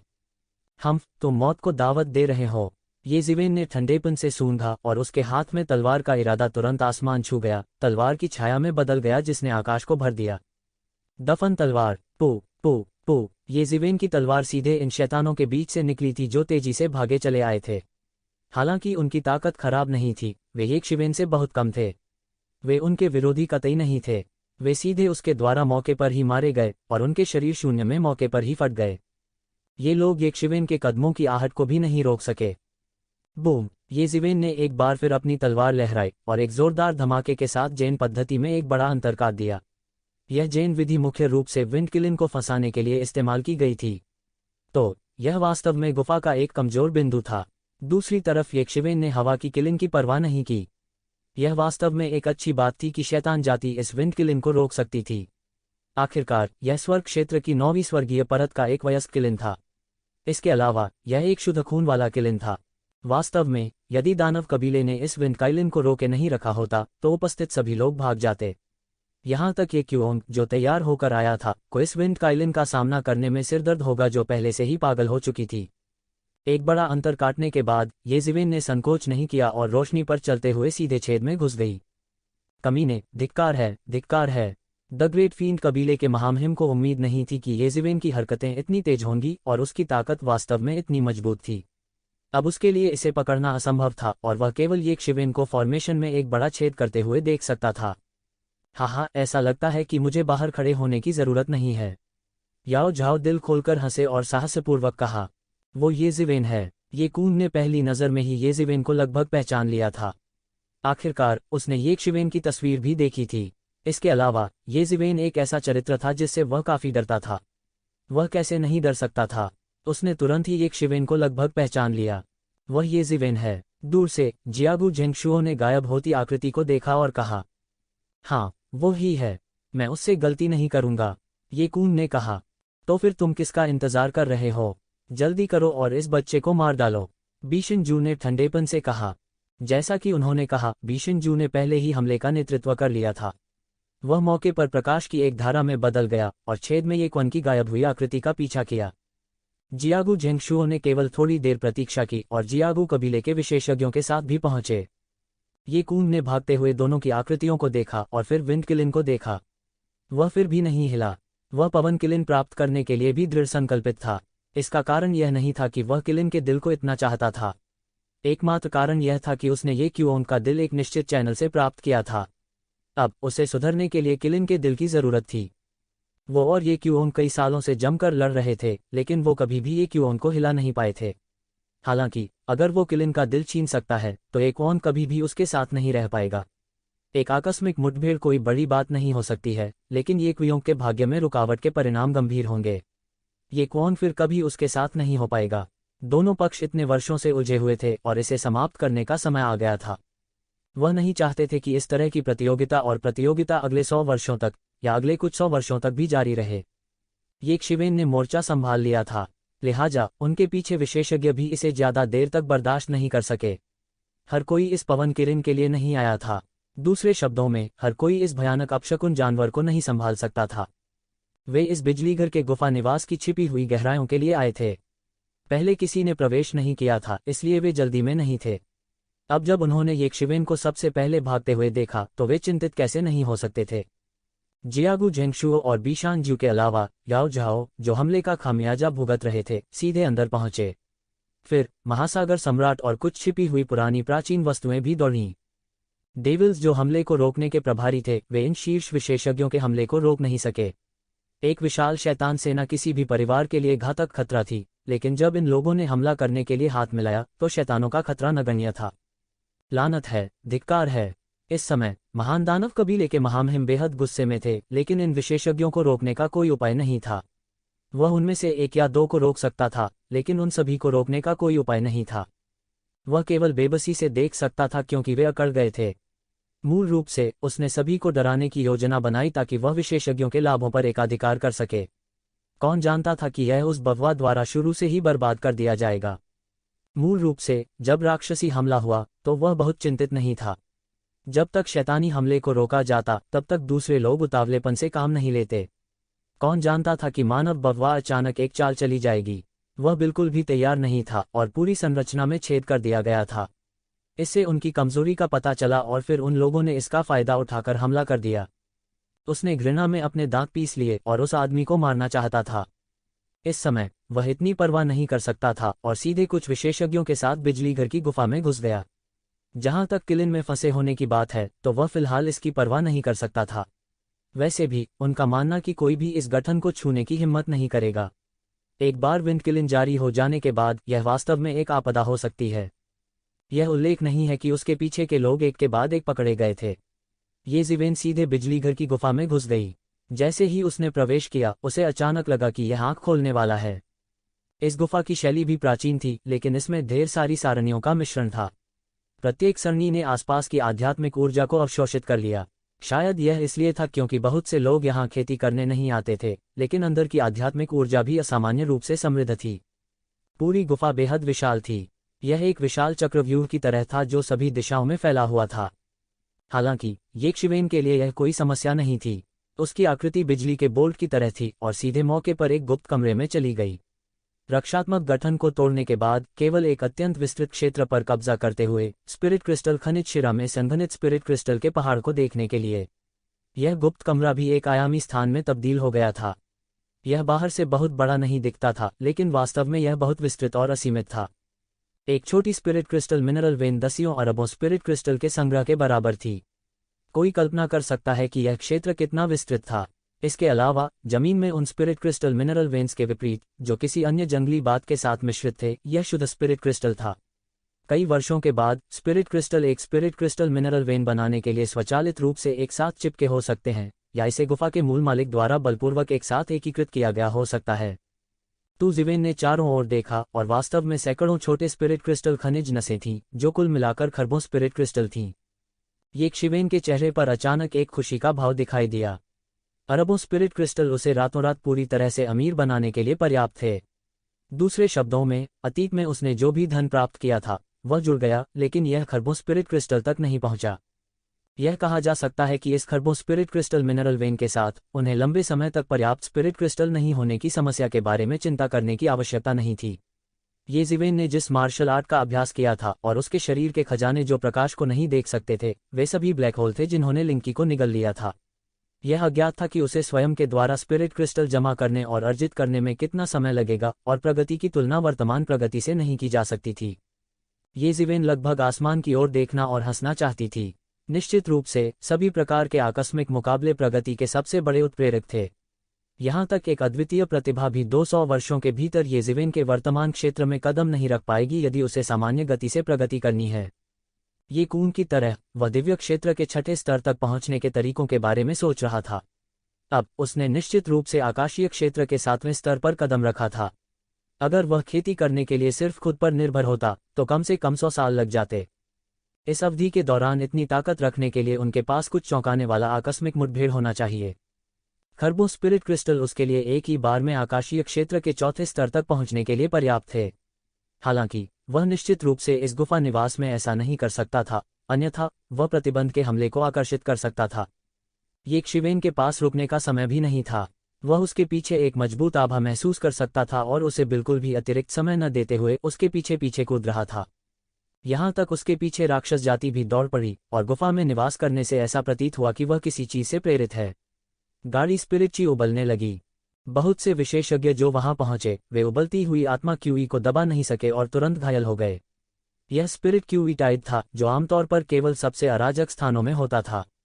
एक बार क्यूई ज्वार आने के बाद कई लोगों के शरीर में क्यूई को ट्रिगर किया जा सकता है और दंगे हो सकते हैं। कुछ तीव्र क्यूई ज्वार आकाशीय क्षेत्र के विशेषज्ञों को भी डुबो सकते हैं। भले ही यह एक दिव्य क्षेत्र का अस्तित्व था, स्वर्ग की शक्ति का सामना करते समय वे दूसरों की तुलना में अधिक मजबूत नहीं थे। ज्यादा फर्क नहीं था। येशिवेन के शरीर में एक सील शब्द प्रकट हुआ जिसने उबलती हुई ची को तुरंत दबा दिया। वह बिल्कुल भी प्रभावित नहीं हुआ और तुरंत गुफा आवास की सबसे गहरी गुफा में चला गया। उसने कुछ गुफा आवासों को तोड़ा और पाया कि कमरा जितना गहरा था उसमें उतनी ही अच्छी चीजें थीं। सबसे बाहरी कमरे में केवल कुछ बिखरे हुए स्पिरिट क्रिस्टल थे, लगभग 1 लाख या तो। हालांकि यह एक छोटी राशि नहीं थी, लेकिन यह उससे बहुत दूर थी जो उसे मिलने वाली थी। एक पल के लिए भी नहीं रुके, कई अत्याचारी शख्सियतों ने उनका पीछा किया। हाँ, यहाँ वास्तव में एक स्पिरिट क्रिस्टल माइन है। मैं अमीर हूँ, मुझे स्पिरिट क्रिस्टल माइन मिली है। एक व्यक्ति ने एक आध्यात्मिक स्फटिक नस देखी और तुरंत पागलपन से दहाड़ा। इसने तुरंत कई विशेषज्ञों का ध्यान आकर्षित किया। बदकिस्मत व्यक्ति को मौके पर ही मार दिया गया था और प्रतियोगिता के बीच में स्पिरिट क्रिस्टल नस को 1 दर्जन से अधिक टुकड़ों में विभाजित कर दिया गया था, जिसे दिव्य क्षेत्र के 6ठे स्तर पर कुछ विशेषज्ञों द्वारा लूट लिया गया था। सिर्फ एक स्पिरिट क्रिस्टल मिनरल वेन इन विशेषज्ञों को अपना दीवाना बनाने के लिए काफी था। कोई भी कल्पना कर सकता है कि येशिवेन ने सैकड़ों छोटी स्पिरिट क्रिस्टल मिनरल वेन्स कितनी बड़ी दौलत ले ली थी। यह केवल एक स्वर्गीय क्षेत्र के विशेषज्ञ की गुफा नहीं हो सकती है। ऐसा धन कुछ ऐसा है जो एक स्वर्ग क्षेत्र के विशेषज्ञ के पास भी नहीं होगा। कई लोगों ने इस गुफा के मालिक की ताकत के बारे में एक नया फैसला किया। वे डरते थे कि वह मूल रूप से अनुमान से कहीं अधिक शक्तिशाली था। सिर्फ इस तथ्य से कि वे कभी कभार स्पिरिट क्रिस्टल वेन्स पा सकते थे, यह देखा जा सकता था कि वह बहुत मजबूत था। यहाँ तक इन पुरानी प्राचीन वस्तुओं ने भी, जिन्होंने अपनी खेती को सील कर दिया था, या विभिन्न कुलों के स्वर्ग के शीर्ष गौरवों में स्पिरिट क्रिस्टल खनिज शिरा नहीं था। चाहे उनके पास कितनी भी संपत्ति क्यों न हो, स्पिरिट क्रिस्टल को स्पिरिट क्रिस्टल मिनरल वेन में संघनित करने का कोई तरीका नहीं था। यह पहले से ही उनकी क्षमता से परे था। एक एक कर गुफा की बंदिशें टूटती गईं। गुफा के प्रत्येक कमरे में अथाह धन था। हालांकि वहां ऐसा कोई कमरा नहीं था जैसा येज़िवेन ने पहले देखा था, जिसमें सैकड़ों स्पिरिट क्रिस्टल मिनरल वेन्स थे। यहाँ तक कि आधा स्पिरिट क्रिस्टल मिनरल वेन्स उनके लिए पहले से ही बहुत बड़ी मात्रा में धन था। बूम! एक और प्रतिबंध को येज़िवेन ने खोल दिया। यह पूरी गुफा का सबसे भीतरी कमरा था। यह बाहर के आलीशान खजानों से अलग था। यह बेहद शांत गुप्त कमरा था, मालिक के मूल लिविंग रूम की तरह। पलंग के दूसरी ओर एक आकृति पालथी मारकर बैठी थी। करीब से देखने पर यह एक अधेड़ उम्र का आदमी था जो लगभग 30 साल का लग रहा था। वह जीवंत और सजीव था, ठीक वैसे ही जैसे जब वह जीवित था। हालांकि येज़िवेन महसूस कर सकता था कि उसका शरीर पहले से ही ठंडा था, थोड़ी सी भी जीवन शक्ति के बिना। लानत है मानव लड़के, मैं तुम्हारी लाश के 10,000 टुकड़े कर दूंगा। ग्रेट डेविल कबीले के शाही महारानी की दहाड़ दूर से सुनी जा सकती थी। वह येज़िवेन से अत्यधिक नफरत करता था। उसने यहाँ पूरे रास्ते मार डाला था और येज़िवेन के नक्शे कदम पर चला था। धिक्कार है, इस समय येज़िवेन के पास ज्यादा सोचने का समय नहीं था। उसने सीधे बिस्तर पर पड़ा एक अधूरा नक्शा और एक ताओवादी किताब उठा ली। जब वह फिर से देखने वाला था तो अचानक शून्य में तापमान अनगिनत डिग्री से गिर गया था। ऐसा लग रहा था कि एक बर्फीली ठंडक ने येज़िवेन को एक पल में जमकर रख दिया। अधेड़ उम्र का आदमी जो मूल रूप से बिस्तर पर पालथी मारकर बैठा हुआ था, उसने अचानक अपनी आंखें खोली और जाग गया। उसकी हरी आंखों से भयानक रोशनी निकल रही थी। मेरी शाश्वत नींद में खलल डालने की हिम्मत कौन करता है? एक नीची और गहरी आवाज ऐसी निकली जैसे वह नर्क से आई हो। यह बेहद भयानक था। येज़िवेन ने अचानक अपने पूरे शरीर में रोंगटे खड़े महसूस किए। यह ऐसा था जैसे उसने एक अत्याचारी दुष्ट आत्मा का सामना किया हो। एक लाश, ये दो शब्द अचानक येज़िवेन के दिमाग में आ गए। सामान्यतया भले ही दिव्य क्षेत्र में प्रवेश करने वाले बिजली घरों की मृत्यु हो गई हो, वे लाश में नहीं बदलेंगे। उनमें से प्रत्येक पावरहाउस एक किंवदंती थी। जब वे जीवित थे तब वे किंवदंतियां थीं, और जब वे मर गईं तो वे किंवदंतियां थीं। यहाँ तक अगर वे मर भी जाते तो वे आम लोगों की तरह सड़ते और गायब नहीं होते। इसके बजाय वे जीवित होने से पहले सजीव होंगे। उनके शरीर में अभी भी वह शक्तिशाली शक्ति थी जो उनके जीवित होने पर उनके पास थी। साधारण बिजली घरों को उनके पीछे छोड़ी गई मार्शल आर्ट की सच्चाई से सीधे मौत के घाट उतार दिया जाएगा। हालांकि यह निरपेक्ष नहीं था। एक बार जब वे लाश में बदल गए तो ये अमर लाशें सीधे लाश में विकसित हो सकती थीं। इसके अलावा वे सीधे उच्च स्तरीय उड़ान लाश में विकसित हो सकते हैं। हालांकि संभावना बहुत कम थी, लेकिन यह सामान्य लाशों के सूरज के नीचे लाश में बदलने की संभावना से बहुत कम थी। आखिरकार वे पहले से ही मिथक किंवदंतियां थे और स्वर्ग और पृथ्वी के नियमों द्वारा पहचाने गए थे। हालांकि एक बार जब वे लाश में विकसित हो गए तो यह दुनिया के लिए एक अत्यंत भयानक आपदा होगी। एक बार जब वे जॉम्बी बन गए तो वे सीधे जॉम्बी किंग बन सकते थे। वे सीधे तौर पर एक धर्मनिरपेक्ष देश को एक ज़ोंबी देश में बदल सकते हैं जिसमें रात भर केवल लाश ही चलती है। इस समय येज़िवेन जांच जारी रखने के मूड में नहीं थी। वह बिना किसी झिझक के तुरंत कमरे से बाहर निकल गया। उसके पीछे लाश चली गई। उसके शरीर का प्रभामंडल और भी शक्तिशाली हो गया। एक पल में यह खत्म हो गया। लड़का, स्वर्ग का एक रास्ता है लेकिन तुम जाना नहीं चाहते। नरक का कोई दरवाजा नहीं है लेकिन तुम अंदर घुसना चाहते हो। येज़िवेन अभी बाहर निकला ही था कि वह महान शैतान जाति के शाही उच्चता से टकरा गया। इस समय जब उसने देखा कि येज़िवेन मौत को दावत दे रही है तो वह अचानक हंस पड़ा और उसके चेहरे पर एक क्रूर मुस्कान आ गई। भाड़ में जाओ। येज़िवेन के पास इस समय उसके साथ बात करने का अवकाश नहीं था। जो कोई भी मेरा रास्ता रोकेगा वह मर जाएगा। इस समय वह एक उग्र टैंक की तरह था और सीधे मौके पर शैतान जाति के विशेषज्ञों के रैंक में दुर्घटनाग्रस्त हो गया। भयानक शक्ति, असाधारण गति के साथ लगभग तुरंत एक शैतान जाति के विशेषज्ञ में दुर्घटनाग्रस्त हो गई जो समय पर चकमा नहीं दे सका। येज़िवेन के सामने दिव्य सत्ता स्तर की ताकत बस एक कागज के टुकड़े की तरह थी। कमीने, तुम अब भी घमंडी होने की हिम्मत करते हो। महान शैतान जाति का शाही उच्चाधिकार लगभग मौत के मुंह में समा गया था। यह येज़िवेन अभी भी उसके सामने इतना अहंकारी होने का साहस कर रही थी। मुझे लगता है कि तुम मौत को दावत दे रहे हो। महान शैतान जाति के शाही उच्चाधिकारी अचानक क्रुद्ध हो उठे। अंतहीन आध्यात्मिक ऊर्जा तुरंत उसके हाथ में घनीभूत हो गई और उसके हाथ में एक रक्तलाल लंबा भाला दिखाई दिया। उनका फिगर भी पागलपन से बढ़ गया था। शुआ, रक्तलाल लंबा भाला सीधे विशाल आकाश में घुस गया और येज़िवेन की भागती हुई पीठ की ओर जा घुसा। येज़िवेन को अचानक पीछे से एक बेहद खतरनाक आभा महसूस हुई। यहाँ तक अगर वह भागने की इतनी जल्दी में था तो उसे रोकने के लिए अपने शरीर का इस्तेमाल करने की हिम्मत नहीं करता था। वह सीधे घूमा, अपने हाथ फैलाए और उसके सामने एक सुनहरी दीवार दिखाई दी। बूम! लंबा भाला तुरंत सुनहरी दीवार में धंस गया। भाला छेदने के बाद यह पहले से ही कमजोर था। इसके बजाय ये ज़िवेन ने इस प्रभाव का फायदा उठाया और मौके पर ही काफी दूर तक विस्फोट कर दिया। अभी भी बचना चाहते हैं? महान शैतान जाति के शाही उच्चाधिकारी ने सोचा कि ये शिवेन उसकी प्रचंड शक्ति से डर गया था।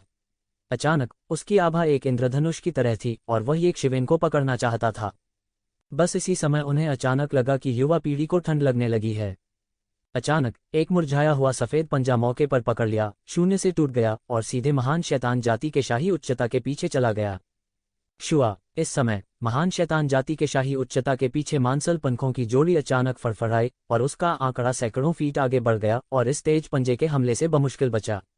हालांकि एक शैतान विशेषज्ञ के पास चकमा देने के लिए पर्याप्त समय नहीं था, या यह कहा जा सकता है कि उसके पास कोई बचाव नहीं था। मौके पर ही इस नुकीले पंजे ने उसका दिल दबोच लिया और उसे दबोच लिया। फिर उसके शरीर की सारी रक्त ऊर्जा आश्चर्यजनक गति से अवशोषित हो गई। यह लगभग नंगी आंखों से दिखाई दे रहा था और यह शैतान विशेषज्ञ तुरंत एक सूखी लाश में बदल गया। हफ हफ! महान शैतान जाति का शाही उच्चाधिकार लगातार तेजी से सांस ले रहा था। वह यह देखकर भयभीत हो गया कि एक हरे चेहरे वाला क्रूर नुकीला ज़ोंबी उस कमरे से बाहर कूद गया था। थोड़े ही समय में ऐसा लगता था कि वह लाश 10,000 साल का अनुभव कर चुकी थी और एक भयानक लाश में बदल गई थी। वह अभी अभी इस ज़ोंबी द्वारा लगभग मारा ही गया था। अगर उसकी प्रतिक्रिया थोड़ी धीमी होती तो मारा जाने वाला शख्स वही होता। मूल रूप से उसकी साधना और निडर साहस के साथ ऐसा कुछ भी नहीं होना चाहिए जो उसे इस तरह की भयभीत अभिव्यक्ति प्रकट कर सके। हालांकि अब उसे पता चला कि वह गलत था। वह वास्तव में अतीत में गलत था। क्या निडर? ऐसा इसलिए था क्योंकि उसने कभी भी ऐसे भयानक राक्षस का सामना नहीं किया था जो उसे एक झटके में मार सके। जिस ताकत पर उसे इतना गर्व था वह ऐसे राक्षस के सामने इतनी हास्यास्पद और फीकी लग रही थी। इस समय अंत में उसकी समझ में नहीं आया कि ये शिवेन अभी अभी भागकर क्यों आया था। यह इसलिए नहीं था क्योंकि वह उससे डरता था, बल्कि इसलिए कि वह इस राक्षस से डरता था।